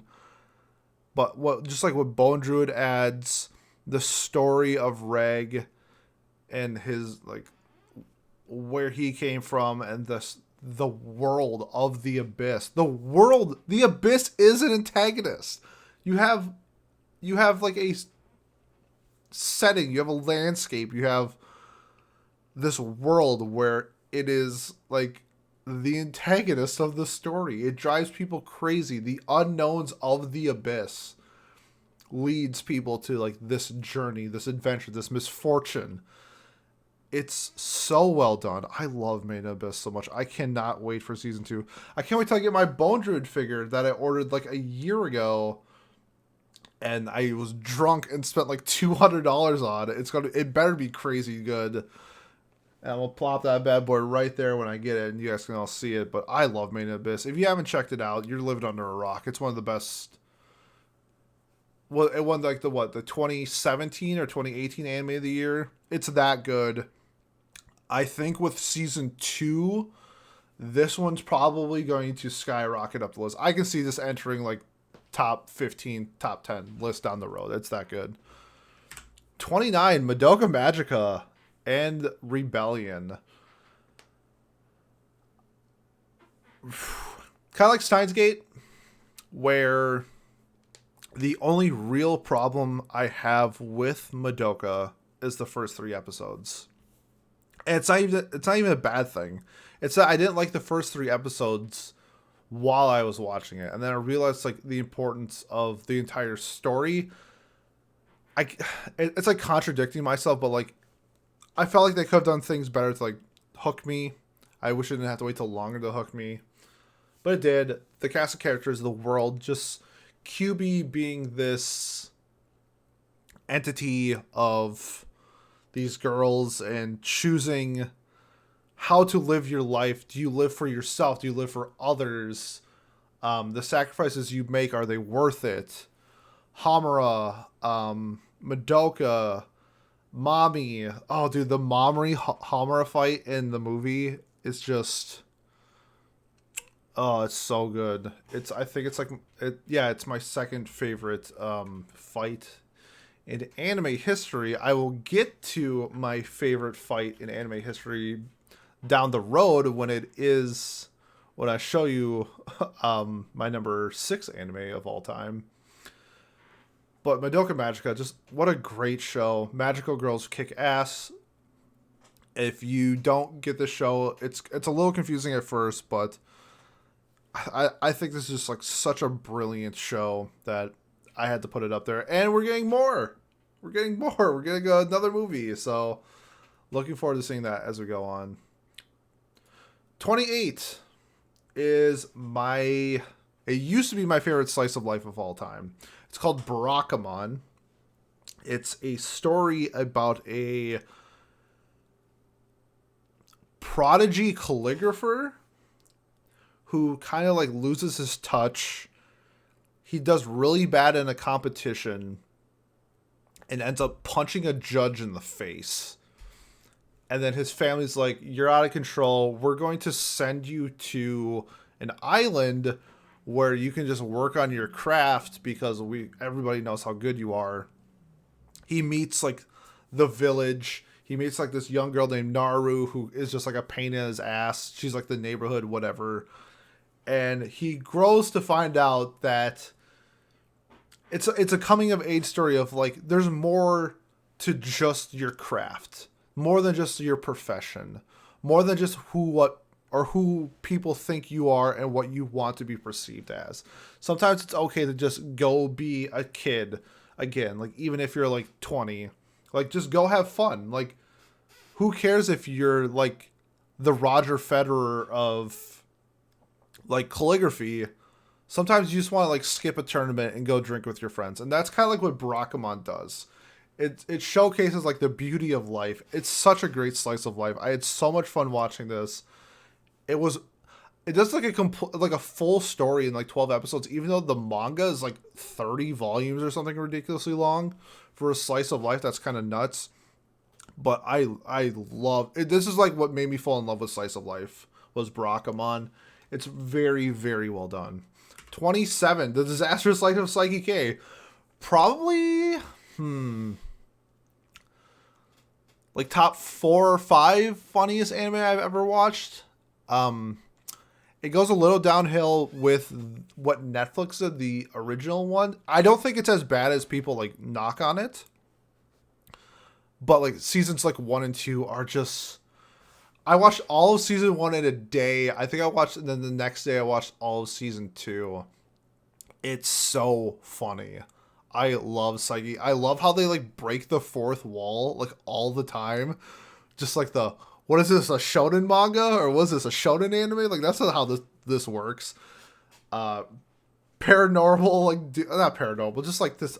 Pat would hate it because it deals with psychics, but just having like the ability to do, you're the strongest person in the world, and all he wants to do is eat coffee Jello and not go to school, but he likes his mom, so he does things to make his mom happy and stuff like that. It's great. All right, we're on water break 9. We're doing it. Yeah, Psyche K. Oh, so funny. 26 is Beastars. And I guess if I put this on my list, I'm a furry. But Beastars, especially season 1, how it handles like the separation between herbivores and carnivores, I thought was a hilarious concept and a genius concept, kind of like how segregation was in American schools. Even though I know it's not like completely the case, but it kind of was, where like the carnivores were seen as like the higher tier because they were like they could eat meat, so it had like more protein, so they were stronger or something like that. And then the herbivores were lower because they were weak and all this shit. And then like them coming together, like Lugosi being a carnivore falling in love with Haru, who's a herbivore, I thought was a great representation of like mixed interracial couples. That's kind of like what I was getting from it. I know some people don't think it's that deep, but that's kind of like the vibes I was getting with it. And then season 2 just like or like the end of season 1 into season 2 just turning everything on its head, where it's like this is no longer like a school drama romance. Like, yo, people are dying. Like, I thought Luis as like the herbivore running this carnivore gang was incredible. It's just like, what if like a black guy ran the Ku Klux Klan? It was kind of like the vibe I was getting. It was, I don't know. I thought Beastars was incredible. I love it. Maybe the only show where season 1 and season 2 of a show will probably win best OP of the year, because Wildside won it, and I think this is like the front runner for OP of the year for season 2 of Beastars. What a great show. Already confirmed that we're getting more. I don't think they said it was a season or not. I'm going to guess it is another season because Netflix is involved with it, but it's possible that we get a movie, but I'm going to guess it's just a show. I love Beastars. I can't wait to see how it ends, even though I've heard mixed things about the manga ending. We'll see if we switch it up. 25, Fruits Basket. This is the series in general. It rose super high this year because of season 3. I thought season 3 was an absolute masterpiece. The last episode was so well done. And then 2 episodes before, so like episode like 10 with Toru's mom, I thought that episode was so well done as well. I love Fruits Basket. I thought the cast was wonderful. The dynamic with everybody. Toru is just a national treasure of whatever country, Japan, I guess, but I loved her. I loved her interactions. I loved her like facial expressions because it's so dramatized regardless of the situation, whether it's fun or serious or romantic, and just how it tied everything together about just like overcoming. It's kind of like Barakamon, where it's just like it's overcoming and being yourself and not being somebody else for somebody else. Like being somebody for somebody else. Like not doing this because your parents want you to do it, or not doing this because it's always been that way. It's being that individual that you are and overcoming it, these situations together, which is what makes Fruits Basket so great. I love it. It's a lock for season 3 is a lock for anime of the year contender. It's up there with Odd Taxi and Vivi. It's that good. I love Fruits Basket. 24 is The Promised Neverland season 1 and only season 1. I will make that very clear. Season 2, just like Berserk 2016 and 2017, does not exist. It is fake news created by the liberal media. That's a joke, but you know what I mean when I say that. I loved season 1. How they handled horror without showing like the gore, the murder, just the suspense of what's behind the corner in every episode makes The Promised Neverland like what it is. I had a blast watching season 1. I was so excited for season 2. And if you saw our review, I gave season 2 a 4. I think out of the goodness of my heart. I did think it had some decent things about the show, but for the most part, I mean, you PowerPointed a full season at the end of season 2. That was bad. That was really bad. You shouldn't PowerPoint entire seasons. But season 1, Emma, Norman, Ray. What a great trio of characters. I think I know people have qualms with them being like geniuses, but it's like, it's anime. Like, there's geniuses in every anime or whatever. Like, who cares? I loved Emma's sacrifices. She's such a great like female character. I love her. Norman got a little edgy in season 2. It was kind of understandable why, but I get it. But yeah, my problems come from season 2. We're talking about only season 1 though, because like I said before, season 2 doesn't exist. I love season 1. I give it a 10. It's still a 10. It's number 24 all time for me. We're on water break number 10.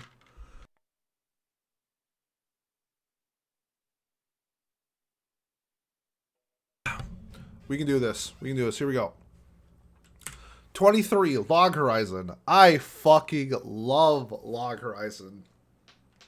I don't know if I want to spoil anything that happened in season 3 because I know people are so... Season 3 is like a whatever season. This is mostly season 1 and season 2.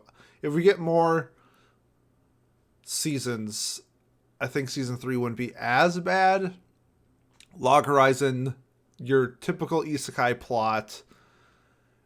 But it's done in a way that I love. I love the fact that the main character, Shiro, instead of trying to be the strongest, he wants to be like the most powerful.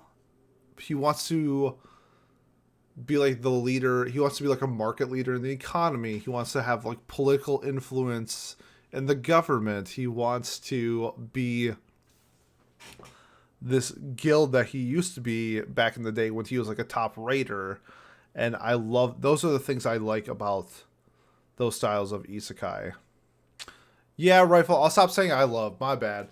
But Log Horizon is just a great show. It does so many things well that other isekai don't, like handling character relationships in a realistic fashion, even though you're stuck inside of a video game. The economy, how they come together to essentially like buy a guild hall in the show is so well done. Season 3 with the election and just handling political conflict through an election, I thought was, I don't know if you've ever seen that in anime. Man, that was really good. Log Horizon 23. Number 22, Akudama Drive. This show's a little mixed because of the ending. The aesthetic of the cyberpunk theme in Akudama Drive and like these neon lights was something I've never seen before in the anime. I thoroughly enjoyed Swindler as a character. Her concept of wrong place, wrong time, being labeled as the swindler, and then essentially accidentally swindling her way through situations was so well done. I really enjoyed it. Blood Cutthroat. Cutthroat was the maniac that we needed. Brawler and Hoodlum's relationship was so heartwarming in a style of show that didn't really need it, where I started to feel bad for these guys, even though they're like villains and have killed like hundreds of people. Doctor was intriguing because of some of the things that she said. I'm gonna say she for the moment because we don't really know if it's a boy or a girl at this point. I thought that was a fun concept. And man, like the action and the Brawler versus Executioner fight 2 in the rain. My God, what an amazing fight. It won my fight of the year last year. And there's another fight where it was Courier and Brawler versus the 2 Executioners. Just 2 S tier fights that were so impactful to the story. Not just like aesthetically looking cool, but like the fights meant so much for the story. It was, sometimes it was needless violence for needless violence, but I'd say for the most part, the violence in the fights were such a driving force in the story that I felt the impact of every punch. And I think that's what it did really well compared to other shows. And that's why I have it so high on my list. And I just think it's so unique. I loved it. 21 is a very, very recent show that wrapped up. And I haven't done my review for this season, but based off it being number 21, I think you're going to know the score I'm going to give it. And that is To Your Eternity.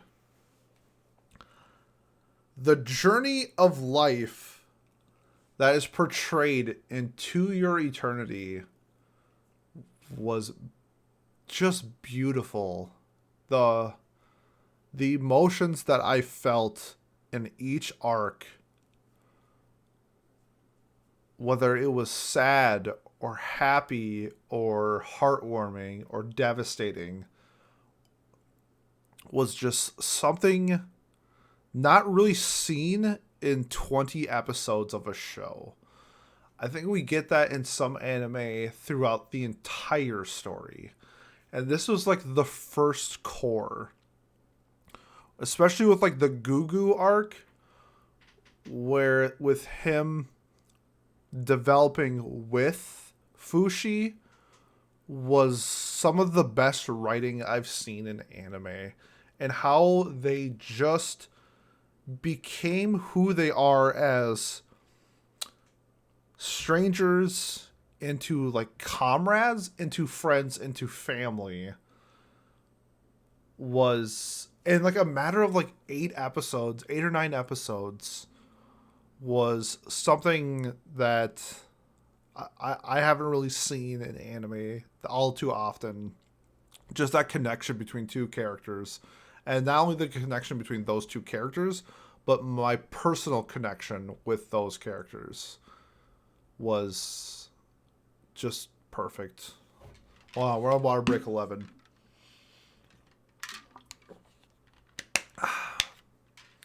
We had the March arc in the beginning. Oh, I didn't even think about it. The first episode was one of the best first episodes in anime I've ever seen. The music in episode 1 is so well done, how it sets the mood and the atmosphere so well. I remember like getting on Discord and being like, this show is something special. I knew the manga was pretty highly rated, but like this is what we're going to get. This is going to be something that we're going to talk about for years, I think. And I remember some of the episodes where the hard-hitting episodes and people just bawling their eyes out because of how real and how emotional some of the scenes were. It was just like, it felt like I was watching it in real life. And I think that says a lot about To Your Eternity. Now that I think about it, this might be higher down the list when I do my actual review, but as of right now, I think I'm okay with it being at 21 at To Your Eternity. Now the exact opposite of Serious. This is called Asobi Asobase, which literally means workshop of fun. Man, it used to be, just in terms of pure comedy, I think this is the funniest anime ever made. It is an absolute delight. Every episode is just fun, silly. The characters are so weird. Especially the main girl in the middle who doesn't wear glasses, the blacker girl who doesn't wear glasses. Is just, it's like, she's kind of like Kaguya, where she's rich and oblivious. I like that concept. Olivia, the blonde girl, because I think her mom is like from America. Her identity is really fun. And just the whole thing is just a blast to watch. I feel like comedy in anime doesn't hit. There's a lot of bad comedy in anime. And where it's just like pure comedy. And this one is like, it hits every mark. It's so fun. It's a workshop of fun. Asobi Asobase. Number 19. Another very recent anime for Westerners is called Josie, the Tiger, and the Fish. One of the things that I really want in anime that's not touched on enough is physical disabilities. And this we get a relationship between a boy and a girl who is paralyzed, and seeing the hardships of being paralyzed. I feel like isn't shown enough in anime. I think we get like sports injuries and stuff like that. That's like the extent of like physical disabilities that we get, but we never really get like amputees, like people paralyzed, something like MS or like Bell's palsy or something like that. I think would be interesting to see that adapted into anime form. There's a manga that I have here called Real, which I hope someday gets adapted, about wheelchair basketball. And that would be a really interesting concept to like handle, because I think it's kind of like shunned in Japanese culture. So things like autism, Down syndrome, stuff like that is not really touched in anime either, which I think would be like a really interesting topic. We're seeing it now more in manga. I know there's one anime, but another thing would be like transgender would be like a really interesting concept to handle in more anime, because I do know that there are anime that touch on it, and we're going to get something. Well, I don't know if it's technically transgender in Blue Period, but something along those lines. But Josie, the Tiger, and the Fish handles the relationship and the conflicts that arise from physical disabilities. A lot of times in terms of romance, the conflict comes from, misunderstandings and communication problems and stuff like that, where we see that in every anime. But what Josie does in Josie and the Tigerfish, and it handles it really well, is like how you view yourself to the rest of the world as being different, in the way of, I'm unable to walk. And we see that in one of the first scenes where she goes out in public and she's at like a subway station, and people in Japan's like in a hurry and stuff like that, and she's in a wheelchair, and they really like the public doesn't go out of their way for the handicapped. And it made me mad when I watched it, because like I can see that happening. And as the show goes on and you see Josie, because I mean, it's to the point where like she almost kills herself over this, and you see her coming to terms of finding happiness in her disability, and him finding happiness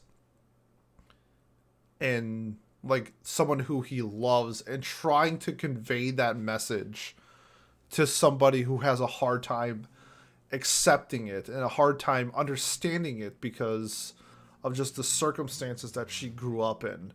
And I think that's what Josie did to me. And towards the end, where she does like her picture book, I was so happy. I was like, I think it's the only time where I happy cried in anime. Oh my god, Josie the Tiger and the Fish is so good. I might rewatch this tonight. It's so well done. Actually, there's a live action movie. I think I'm gonna watch the live action movie tonight. Josie the Tiger and the Fish is number 19. Number 18, similar, a disability movie, A Silent Voice. I'm pretty sure everyone has seen A Silent Voice.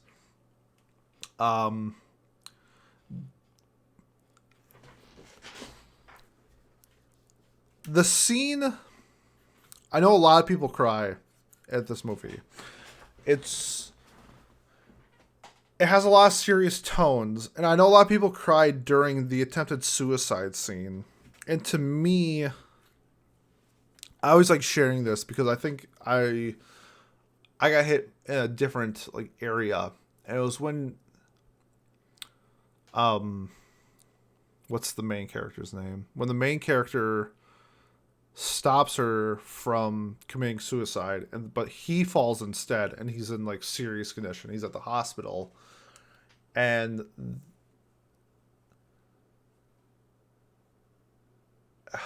her, well, I can't remember her names right now, so I've been talking. The deaf girl, her mom and her sister come to the hospital and like grovel to their mom, saying that they're sorry. And that scene like hit me so hard. Um, like saying sorry to this person because you saved my daughter's life, but now in exchange, like your son may be dead. And I thought that was just like it hit hard. Like I don't know why. Like that never happened to me in real life, but like I could feel the emotion through that.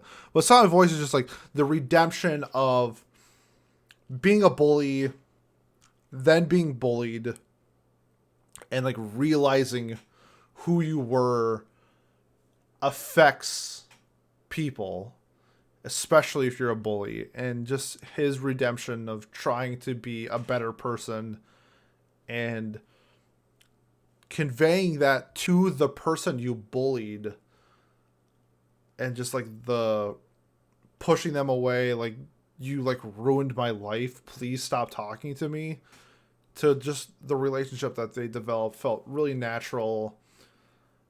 It just shows like you can change, you don't have to be the person that you were, you can be a good person. Everybody's seen A Silent Voice, so not gonna rabble on too much, but it was just a wonderful movie.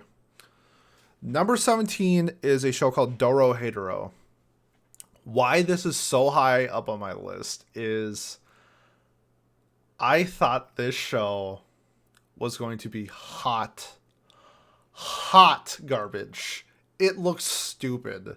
The premise honestly doesn't seem like the best, but when I watched it, its cast was just an absolute riot. Kaimon as like this dude who wakes up and is all of a sudden like a lizard head. Nikaido, who just makes pot stickers but is actually like a ninja. Johnson, my boy Johnson, who is a cockroach playing baseball player, who's also just like a good boy, but he's like a mutated cockroach. Dude, this show was all over the place. It was an absolute riot watching this show. The baseball episode is the best baseball episode in anime history. I said it. It was so the Sharks versus the Sharks versus the Worms.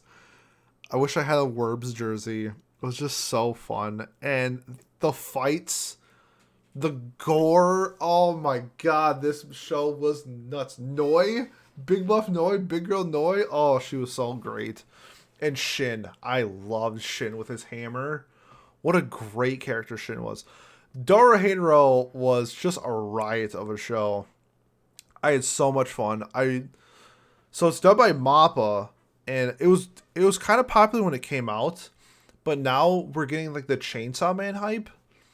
And I wish people would watch Dorohedoro, because I watched Dorohedoro and then read Chainsaw Man. And Chainsaw Man is just a poor man's Dorohedoro.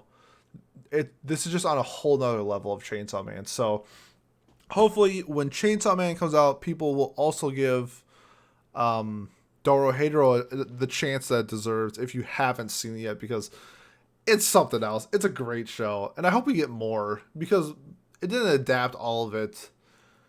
I think we still have like a whole nother like 12 episodes that can be adapted, if not more. So yeah, Dorohedoro 17. Number 16. I did a episode on my top 10 most underrated anime of all time. And this was my number 1. It is my favorite short of all time. It's one of my favorite, if not my favorite, romantic, like pure romantic comedies of all time. It's called Surizuri Children or Suriduri Children. It has like 2, whatever they're called. The show follows 6 different couples in like really short burst of events. Each each couple has their own dynamic that just feels so real in the high school setting, where you have like the shy nerd, you have the bold, like the bold people who will like make out in the hallway type of characters. You have what else do we have? Like the sports star and the band nerd, the childhood friend, the people who are like having a hard time communicating what they like about each other, because I was in that situation once. So it was just really real to me.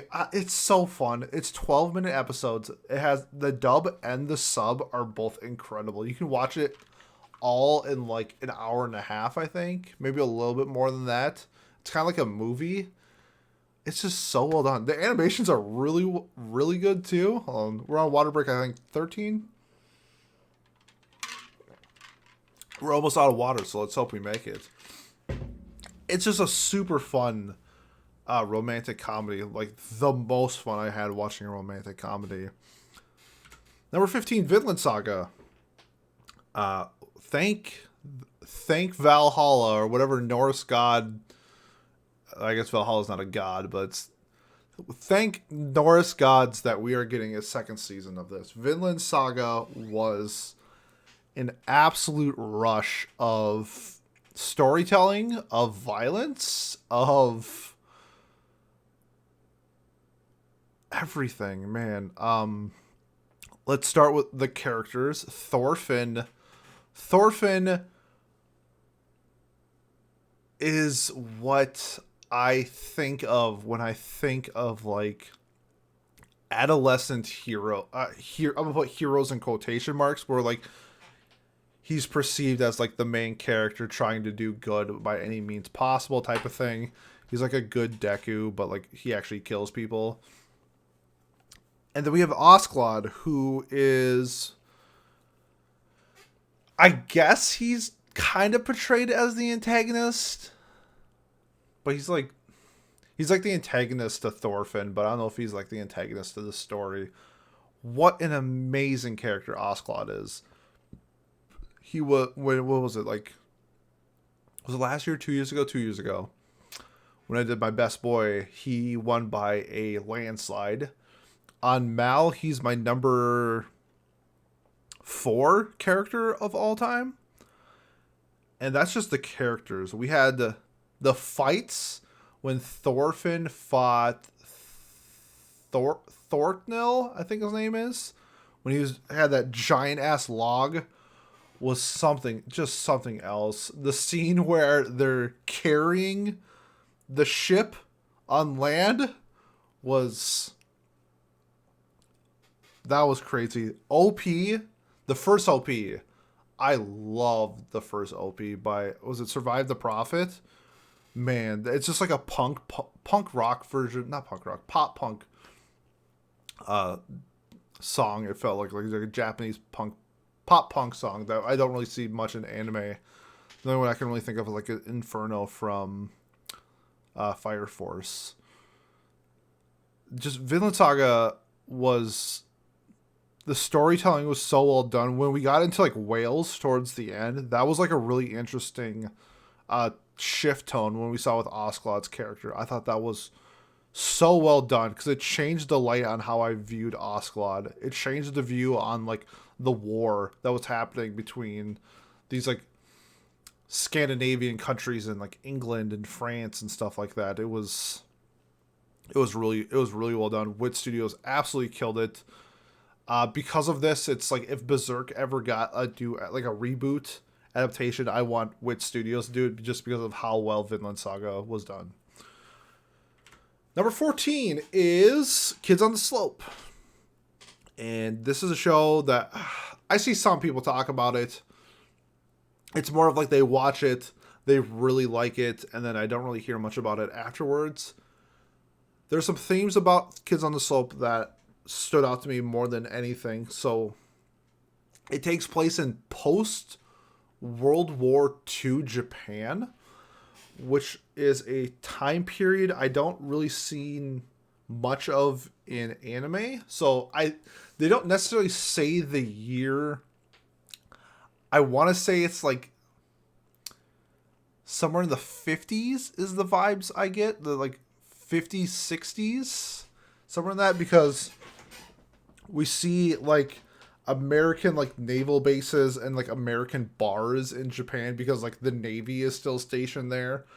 But it's about a story about like two unlikely friends coming together over jazz music and just what transcribes in their life through just music itself. And like romance is a huge plot driven device in this show, where it's handled in a different way with like being an adult and having like a teenage girl attracted to you and like trying to like tell her no, was because a lot of times it's not handled well, because a lot of times it goes the wrong way. And I thought it was how just like how that was portrayed with like pregnancy was like a really interesting concept that they handled. But the main focus is on the music that they play and the relationships they form through jazz music. And the jazz music is so well done, where I'm not super like in the world of jazz, but you can, I've used this analogy before, like you don't need to be a cook in order to, like, if you eat a cheeseburger, to know if it tastes good or not. This is kind of like the same thing. Like, I don't know jazz, but when I hear it, like, I know this is good jazz music. And they use the jazz music as communication in the story, which I found super fascinating, where they like don't talk, they'll play music and it's like they're talking. And I thought that was just so well done. I love Kids on the Slope. I wish more people would watch it. Same guy who did Cowboy Bebop. Same guy who did Carol and Tuesday did Kids on the Slope. Shinshiro Watanabe, I think his name is. So, yeah, big fan of Kids on the Slope. 13, Code Geass. I love this political drama. Yes, it's a mecha. Yes, I think it has some pretty major flaws in it that you can nitpick if you'd like. But to me, it was just like the overall plot of it being like a chessboard and you're making one move at a time, where like sometimes you need to sacrifice your pawn in order to get the rook. And that's kind of like the vibe I was getting with Code Geass, because in some instances it was like that chess game of making these strategic moves in order to get the checkmate. And the chess aspect is visualized prominently in the story, so I know this isn't just like I'm making this up, but I thought Lelouch was great. If Miles was here, he'd talk about how he doesn't get the appeal of Lelouch, but I was a big fan of Lelouch and it's like Suzaku, his like best friend or whatever. The idea of Zero and starting this rebellion against Britannia, and the supernatural elements were a little. I mean, like, I understand that was like the premise of the Geass. When he finds out like his dad is like essentially a god or something like that, is kind of like whatever. And then we get like the movies, where if you like the show and then they're continuing the movie and we're still getting more Code Geass content down the road, I feel like it's kind of like Fate, where like you watch like Heavens Feel Zero, Unlimited Blade Works, and then stop. The Code Geass fans, even if they love Code Geass, is like, I'll watch Code Geass and not the movies. And it's interesting to see how like that's what I saw the movies. I thought they were perfectly fine. We're on water break 14. We're gonna do this, and how how Code Geass is like this fantastic political drama. The mech fights are like a cool touch. I think there are some aspects of like their power scaling in their mechs is kind of like all over the place and not really well defined, but I think that's like a minor part of the overall like concept of this chess game that they're playing. But I love Code Geass. I've watched it twice, I think. subbed and dubbed. It's funny because Johnny Young Bosch is, and then there's drama with that. But yeah, I'm a big fan of Code Geass. Number 12. You knew it was coming if you know me. It's my favorite slice of life of all time. I'm currently rewatching season 2 for... No, this is the first time I rewatched season 2. It's Laid Back Camp. What can I say? Laid Back Camp is fucking great. I got my Nadeshiko right here with me. It's pure... It's serotonin. It's just pure serotonin. It makes me happy. I'm relaxed when I'm watching it. I'm at peace. I have... The drama in Yuru Camp or Laid Back Camp is that they're broke. Like, that's it. Other than that, it's just them cooking delicious food, going out and having fun with your friends, discovering camping. It's like... Oh, man. I just realized I don't have Super Cub in my list, and it needs to be in my list. It's kind of like Super Cub, discovering a passion, and man, I love Laid Back Camp. It's just so well done. Writing fun is a talent. I don't care what you say. Berserk has some of the best writing in anime or manga history. But man, writing fun like Yuri Camp is just one notch below it. I'm gonna die on that hill. I'm gonna say Yuri Camp is almost as good as Berserk in terms of storytelling. I love the cast. I love Nadeshiko. I love Rin. I love the dogs. I love everything about Yuri Camp. It's so much fun. And I've had so many people say, like, it's a show about camping. What's so great about it? And then they watch it and they're like, I get it. I'm like, I told you. Laid Back Camp is the nut. It's so good. I think I said I've only watched like 3 shows today. I think I might finish season 2 now. It's just like whatever comes next. Laid Back Camp. Once we get the movie next year, it wouldn't surprise me if it moves into my top 10. After the movie. I think it's that good. Number 11. Right before our top 10. We got Origairu, or my teen romantic comedy snafu. It moved up a shit ton of spots from season 3. I thought season 3 was the best conclusion to a romance for me since Toradora. Hachiman won like best boy of the decade for a reason. I love Hachiman. He is like my favorite character development in anime history. Yui, Yukino, Yui Gamama.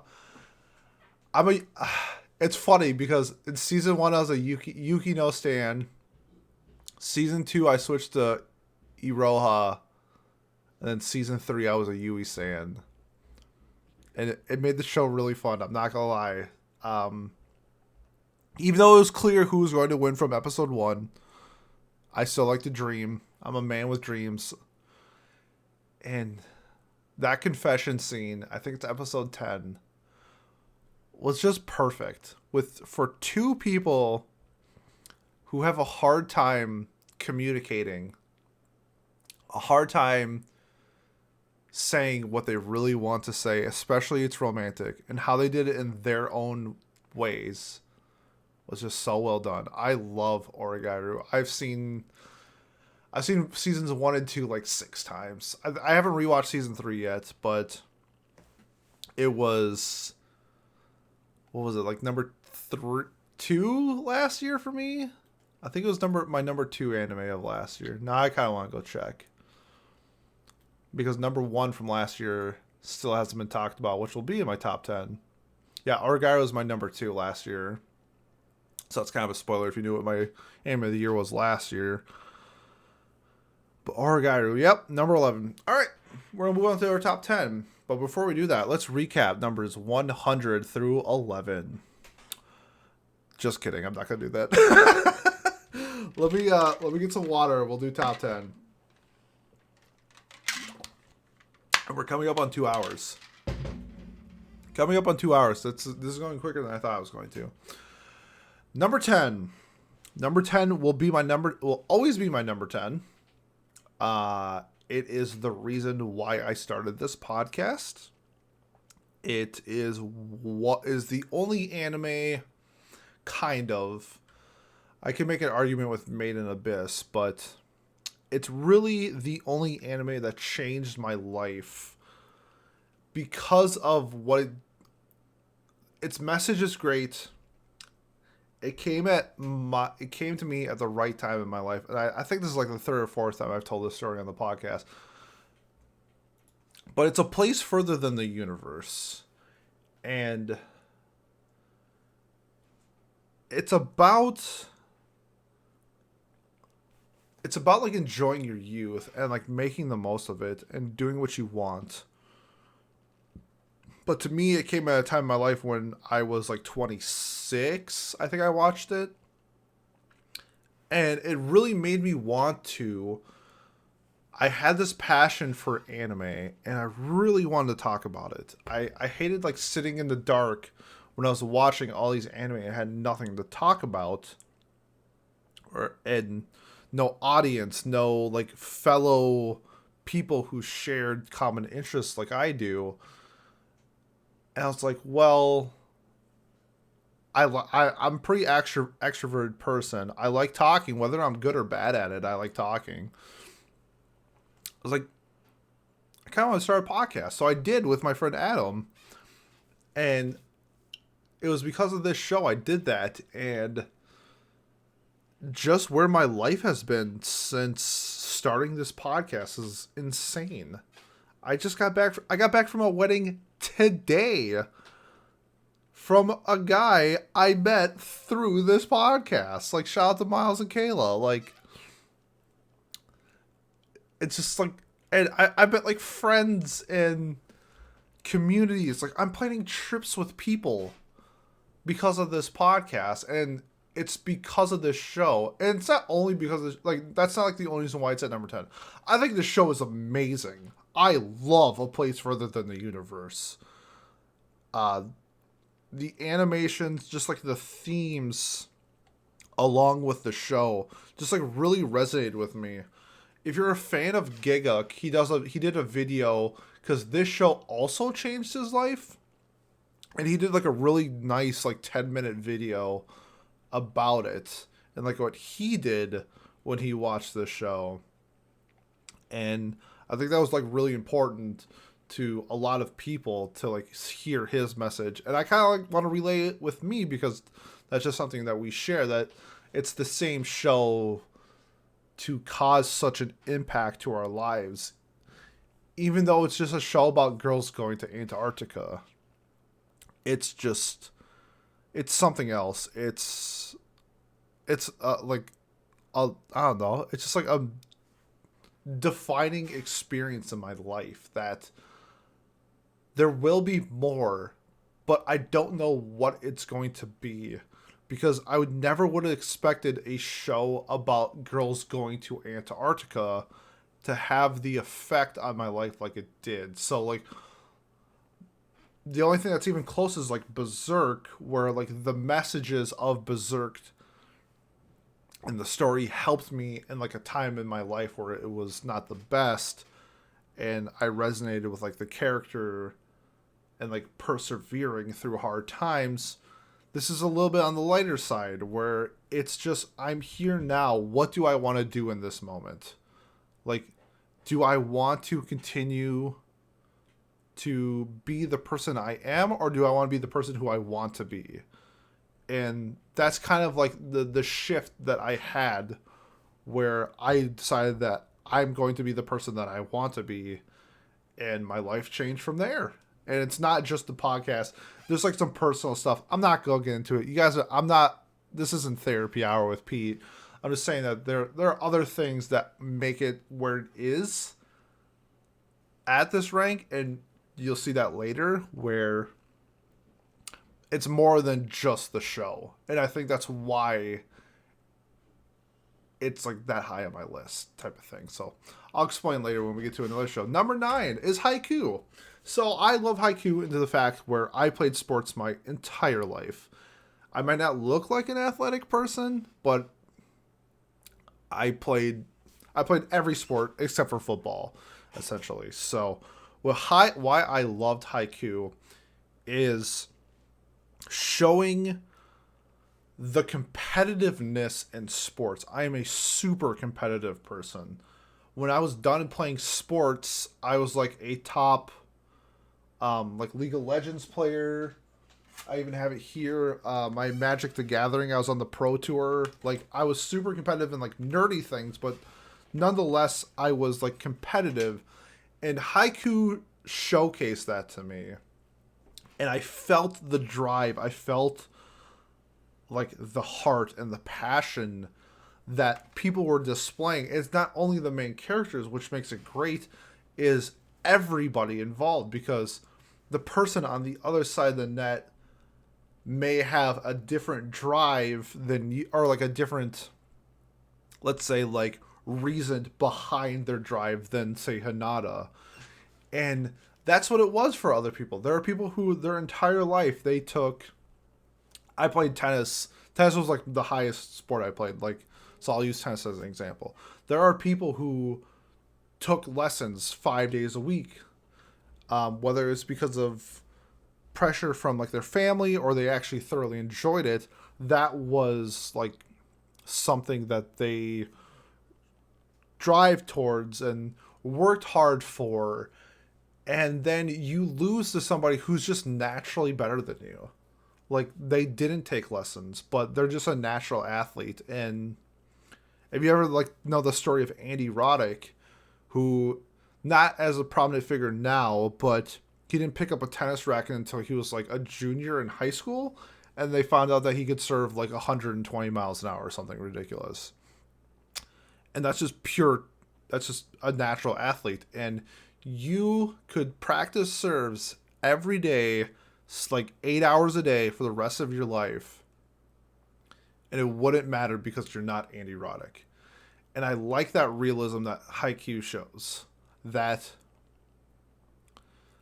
you can go into the gym and work your ass off, and you're gonna go up against a guy who's 6'4" and he's just better than you, and there's nothing you can do about it. And I like that it showed that there are cool aspects of the height disadvantages and how they plays in the show, but it's stuff like that. It's the drive, it's the competitiveness that is in haiku that I just resonate with. And I think the show's super fun. This newest season, how they worked in the crowd was such a nice touch to competitiveness. I remember like going to high school football games, and I went to a huge high school, and we had like a really big band.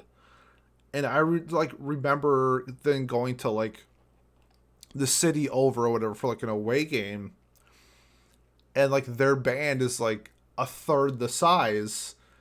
I'm like, these guys ain't shit. They don't even have a band. And in haiku, you see like these guys have like 1,000 fans. Like, when you have 1,000 fans at a game, you know this team is like legit. Like, you need to play up. Like, little things like that. I don't know like if people notice that unless you played sports. And haiku does that. It's so good. And it's just like really fun. The soundtracks of a volleyball show, really, really well done. I'm a big fan of a lot of the OPs. Like, come on, fly high. Yeah, you like my singing? Stuff like that. Yeah, big fan of haiku. I get the hype. Season 3 is my favorite arc in anime history. The Shiro Torizawa battle, the match, is just what I picture a competitive volleyball game like in real life. It's just, I felt like I was there. It's just incredible. Haiku, number 9. Let's move on. Number 8 was my anime of the year last year, right behind Origaru, who got 11th. It's Love is War. One of the only shows where I watched an episode and immediately ran out and bought all of the manga. So episode 10 of season 2, the Ishigami episode, if you've seen the show, you know what I'm talking about. I ran out and bought, like, I think at the time was volumes 8 through 17 or 16, in that range. It's like, I got hooked immediately. Ishigami is in my top, like, 7. He's like my number 7 favorite character of all time. And just the dynamic of Love is War in these short, let's see, they do like 3 or 4 like shorts an episode. So like these 5 to 6 minute bits with all these different characters all tying into the same story while having like some of the best characters ever written in like anime is just an absolute treat. I love Kaguya. Before season 2, like Chika was I loved Chika more. And now that I'm reading the manga, I'm a Kaguya stan. But just like the introduction to like Miko, I getting like her time, and we're gonna see more of that in season 3. Oh, season 3 is gonna be so good. Shirogane and his dynamic. I can't wait for the episode with his dad. If you read the manga, you know what I'm talking about. That's just gonna be hilarious when it's written into anime. Love is War. It's my number 8 anime. It's my number 2 manga. It's just a delight to read. It's so fun. It's hilarious. Just like things just like Chika being who she is, being like an airhead, but at the same time being a genius is super fun. And just the dynamic of all the people coming together and making the cast who they are is great. I can't wait to see season 3 animated. This might get bumped up a little bit too. It'll be interesting. Number 7, Mob Psycho 100. So the biggest reason is Reagan.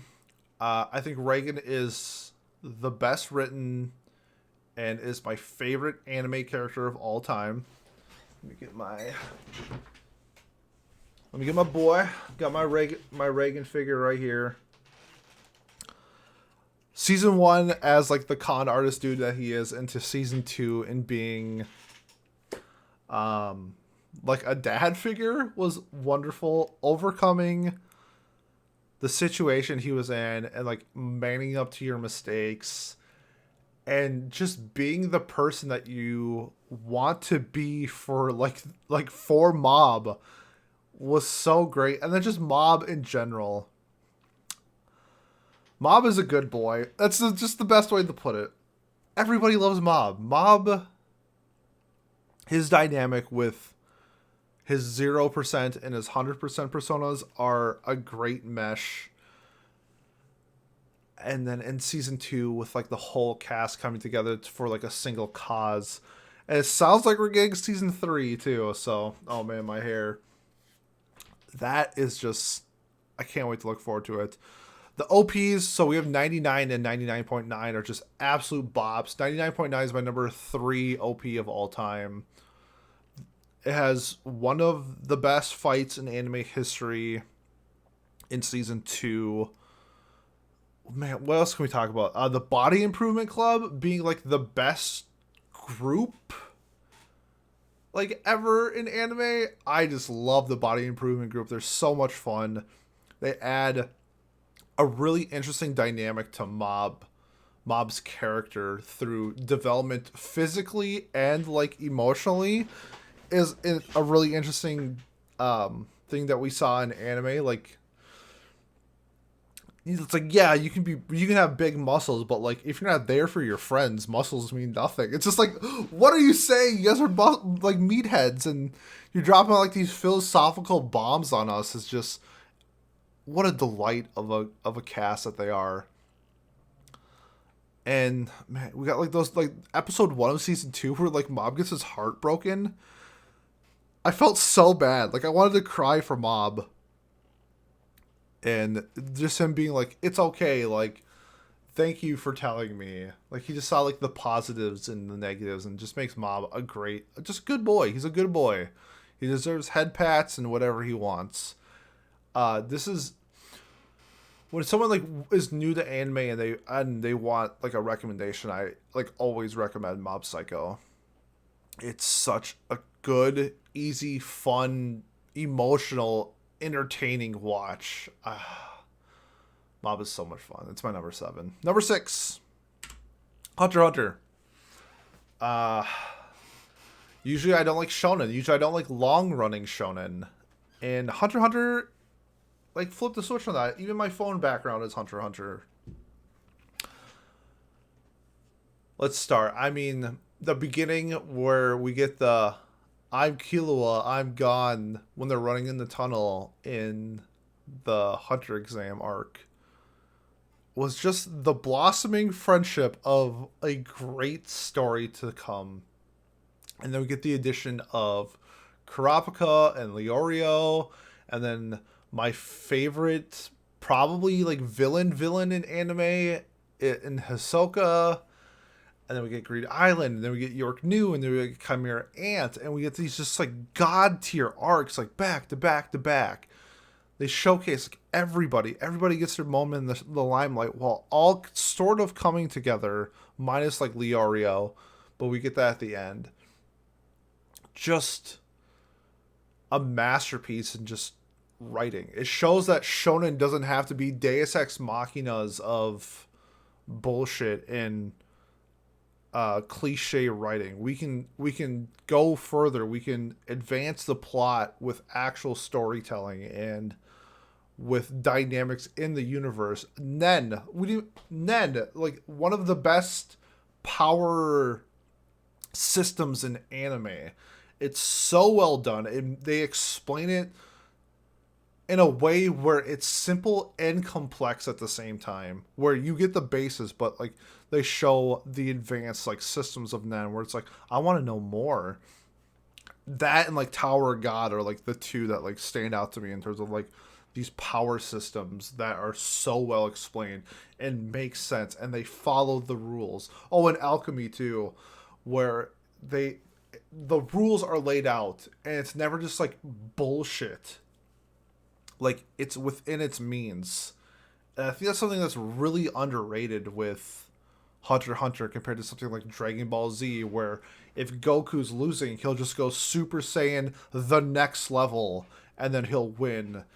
And then he'll fight somebody bigger than him, and then guess what? He'll go Super Saiyan one more level.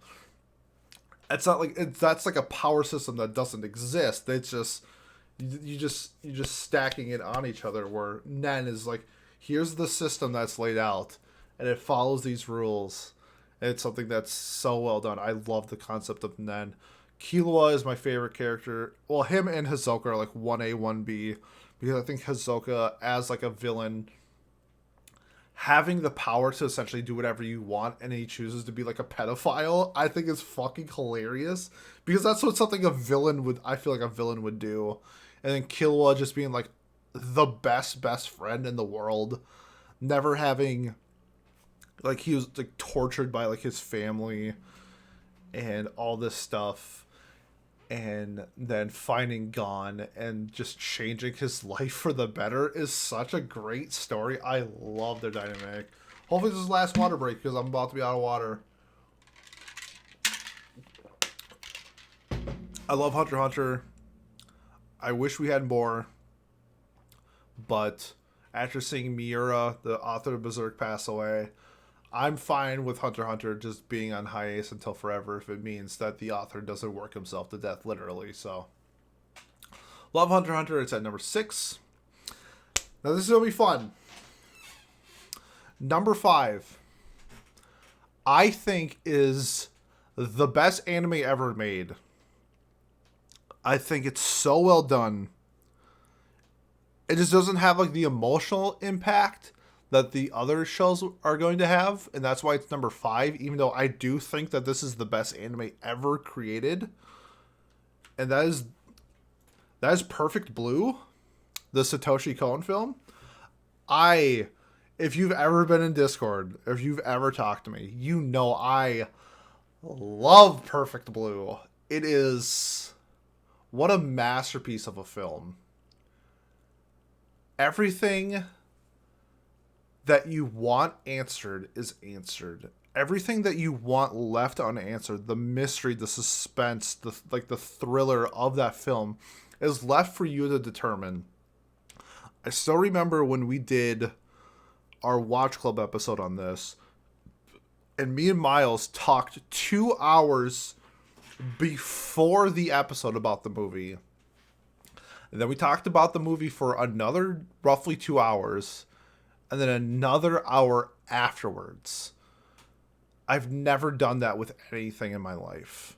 I could maybe do that with Berserk if I ever had that conversation. But Perfect Blue is just perfection in so many ways. If you haven't seen this movie, it's everything I want in a movie. And if you're a fan if you like my taste, I hope that translates to you as well. And what you get is a full, complete story. And just like the aspects, the thriller aspect without showing the horror, the gore, but then also doing it where you have the thriller aspect of the actual gore is such a perfect balance in the two, where like it's just insanely impactful to the message being sent, or the impact of like the idea of what Satoshi Kon was trying to do in this film. If you ever want to talk Perfect Blue, please join the Discord and I will talk to you all day about it. I love this film. It's my number 5 all time, but I do think it's the best anime ever made. Number 4 is Konosuba. Konosuba is just the best. It's how could you say something is so fucking stupid and it's like a 10 out of 10? It's just dumb. But it's dumb in a way where I can't get enough of it. It's like, it's cocaine. The biggest thing for me about Konosuba is the interaction I had at the movie screening for the movie after season 2, The Legend of like the Crimson whatever. And I went there. We like pre-gamed. We got dinner. This was with my buddy, and we went to the movie. And I was thinking that it was going to be like really dead, because like how many Konosuba fans are there in Minnesota? And I get there and it's sold out. I'm like, this is awesome. I didn't realize that there was this many people in Minnesota who enjoyed Konosuba. And watching this movie with people is like food. Food tastes better when you eat with other people. This movie with everybody was one of the most enjoyable experiences in my life. I laughed my ass off to the point where I'm pretty sure I peed a little. That's how hard I was laughing. The series itself, they announced that we're getting more content, but I don't know what it is. This series, I've rewatched. I think I've seen the movie like 6 times. I think I've seen the series close to 10. I mean, I'll pull, if you're watching on visual, I even downloaded, you won't even see it. I even downloaded the gacha game because of how invested I am in Konosuba. Let me grab my figurines real quick. I got my Aqua, Union, and Darkness figurines. I would have bought Megumin, but her figure is like 4 times the price of everybody else's, so that's why I don't own hers, because I'm not paying like $150 for a Megumin figure. All right, we're out of water on this one. All right, let's push through it. And it's the most rewatchable show. That and Series Uri Children. But it's like when I'm trying to watch 2 different things. That's Series Uri is when I want the romance. This is when I want the comedy. I love it. I love Cosmo's voice actor. and just the intricacies of like his character where he does like the Kazuma, yes, I'm Kazuma. That shit is, I die every time. It'll never get old for me. I hope they do that. I hope to do it a million times next season. It'll never get outplayed. I love Konosuba. It's my number 4. Number 3 is Toradora. Toradora, to me, I do think this show is just fantastic in general. It's the only show, I think I've told the story in the podcast. I'm not entirely sure. So I'm going to tell it again. I was watching Toradora in the winter in Minnesota, which can be a little rough, and my power went out. And the mobile internet on like my phone or whatever wasn't fast enough or whatever for some reason to like stream it. I'm assuming because the power was down and everybody was using like their mobile devices. So I went to my gym, which was 24/7 in the middle of the winter. It's like -10. So I could get their Wi-Fi. And I sat on an exercise bike and watched like 8 episodes of Toradora at 2 a.m. until I was like exhausted and had to just go home and sleep. It's really reminiscent of like a relationship I had in high school into college, which is why like this is where it's like it touches the emotional side of like impacting me, which is why I have it so highly rated. And like kind of changed who I am, so that's why it holds like a special place in my heart. And I just love this show. I remember watching it and it ending, and I was just so happy, just radiant. I was sad. I was also like super sad it was over, but I was like radiating positive energy. I'm like, I'm so happy. That was the best like love story I've seen in anime at the time. I just had a blast with it. I love Toradora. And now we're at the stage of most people at least enjoy Toradora. To me, I know I'm like maybe not in like the minority, but I do think that a lot of people think there's been better romance anime that come out. To me, nothing has touched Toradora. I thought that Horimiya would do it, but it didn't. That was pretty close, but Toradora just means a lot to me. It was just like an experience unlike any other I had with anime, and that it being just like a wonderful show itself just put it at number 3. Number 2, probably a very popular pick, probably in a lot of top 10s, a lot of top 5s, maybe even top 1s, and that's Full Metal Alchemist Brotherhood. It's number 1 on Mal for a reason. I think it has very few flaws. I think it's the story that it tells in 64 episodes is full and complete, which is really well done for the type of story that it told. I think it was very intricate in how it handled everything throughout the entire story. I love Edward. I'm maybe a hot take. I like Alphonse more than Edward. I'm a huge Alphonse stan. Him and Roy Mustang are probably my 2 favorite characters in the show. Roy Mustang's so good, but like, how many like memorable things do we have just based off the characters alone in Full Metal Alchemist? Edward, Winry, Alphonse, Riza Hawkeye, Roy Mustang, both Armstrongs, Mace Hughes, Shao Tucker, Fuhrer Bradley, The 7 Sins, Pride, Lust with Roy Mustang. It was such a fun scene. Greed, just the Ishfallen, Scar, like the list, it just goes on and on about Full Metal Alchemist Brotherhood. Like, if you have this show is like an 8, at least an 8 or higher. It should be on like everyone's list, because I don't really know the flaws of this show. To me, I remember watching it on Toonami. This is when I did not watch anime at all. It was like I still remember this. I was like 2009, 10-ish. I was probably 18 or 19. It was on Toonami. And I remember the tank scene where they're going up the Capitol in a tank. And I was like, what the fuck is this? Like, I thought anime was for nerds. And then I watched all of Full Metal Alchemist Brotherhood. And then I never watched anime after that. It was really weird. But that just shows like how good of a story it is, where I just never watched anime, and then I rewatched it when I did watch anime. I'm like, this is so gas. Like, it was my number 1 for like the longest time. And It's just a great show. I'm assuming everybody has seen it except for Johnny for some reason, who refuses to watch one of the greatest shows ever made, which is his loss. Well, we made it to the end. It's been about 2.5 hours ish. The over under was 3.5 hours. I kind of sped through it in some parts. Not a lot of rants, but my throat is killing me. But I'm happy I did this. This was a lot of fun. We'll get to my number one. Drum roll. It's Violet Evergarden.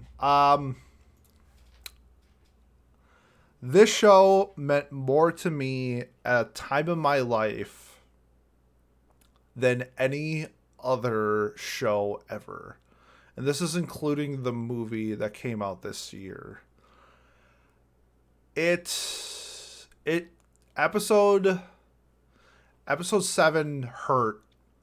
Episode 10 like legit fucked me up. It was when my dad passed away, and I was going through it was tough, and I watched that episode, and it just reminded me of like so many things that was happening in my life before and after, and just changed like an outlook of my life. And not only that, just the entire show itself, of the character of Violet in her circumstances and overcoming. It's why I love Berserk. I also think subconsciously, people have pointed out that I have like a fetish with people who lost their hands, because like my top 3 franchises are Berserk, Violet, and Full Metal Alchemist Brotherhood. So maybe it's just a thing of people losing their hands. I like the show so much. But just a masterpiece of like animation, for like the technical side, the soundtrack, the character design, the wardrobe design in this show is like the best I've ever seen. And just how the characters are and their environment is just so well done. And I love Violet. It's really tough. I haven't gone back to watch it because I don't think I'm mentally there yet. But I remember going to see the movie in, I think it was April. And when that was like social distance, so it was like every other chair was not taken, and you had to wear a mask the entire time. And I remember crying so hard in my mask that my glasses fogged up so much that I couldn't see the movie, but I couldn't stop crying. So I missed like 4 minutes of the movie because I couldn't see. And I think that just like shows to me how impactful the story was to me and why it's my number one. Because when something does that to you, it's special. It's unlike anything like I've seen in like mediums, because a lot of times I compare anime to music. And a lot of times there's like a song that resonates with somebody, or there's an artist or a band where you hear them and it brings back something, or like it changes you. I know people who like a certain band has like inspired them to be like the person that they are, or changed their life, or like, you know, like, and when we're in high school, like maybe like emo bands will like change your wardrobe, and then because of that, it like changes a bunch of stuff. And that's what Violet Evergarden was to me, was just having that impact of a franchise, just wrap its ideology in my brain. And I think about it, and it's more than just a show. It's like a message. It's like, I don't know. It's something special where it's like I can't put it into words, but like I think about it a lot. And that's what Violet Evergarden is to me. Is just, it's like, I don't know. I guess I'm not like the most religious guy, but I guess it'd be like, I would like compare it to like being religious and like having like God with you. I'm not saying that Violet Evergarden is God. That's actually an awful example. But hopefully you get like what I'm thinking. It's just like it has that effect on things in my life, I guess, where it's not there, but it is. And it's just like a message. It's nothing like, it's no like personal relationship that I've had with a person. It's not to like that level where that like changed my life. It's just like an idea or like words to live by, you know, like seize the day. Like people have seize the day like tattooed on their arm. Like that message is like, let's take into account of like what's happening. Let's make the most of it. And that's like kind of like what Violet messages is to me. It's like overcome what you're going through because there's a world out there that's wonderful. And like, that's what I like about Violet. So if you made it this far, thank you. That was a lot of fun. That's going to be the end of the episode. If you are interested in joining our Discord, links in the description below. We have like social media. If you're like on Twitter, follow us on Twitter. Otherwise, man, I did a lot of talking, so I'm probably going to be done for a bit. But if you're interested in group discussions, we host a bi-weekly group discussion thing called Anime Watch Club. Next week, we are watching a show called 91 Days. And then the following week, I think I'm going to be doing part 1 of the current season's review. There's a handful of shows that will be wrapped up by then. And I watched like 20 shows. So probably going to do like 10-ish shows on that review. So if you're looking forward to that, that'd be great. If you are listening on like YouTube, where we have visual content, if you like, comment, subscribe, that's like the best way to support the podcast. If you're listening to us on like Spotify, there's like a follow feature that helps us. If you're listening to us on Apple Podcasts, if you leave like a review or a 5-star rating, that type of stuff, that's the best way to support us. We don't have like a Patreon. That's all I ask if you'd like to support us. If you are looking to talk, like I said before, join our Discord. We're very active. We have a whole bunch of stuff going on, but thank you so much. This was a lot of fun. Thank you for helping me celebrate 100 episodes of What Do You Say Anime. Didn't think this was going to happen. We're here. I'm out of water, but cheers. Here's to another 100 episodes. And we'll see you next time. Thanks, guys.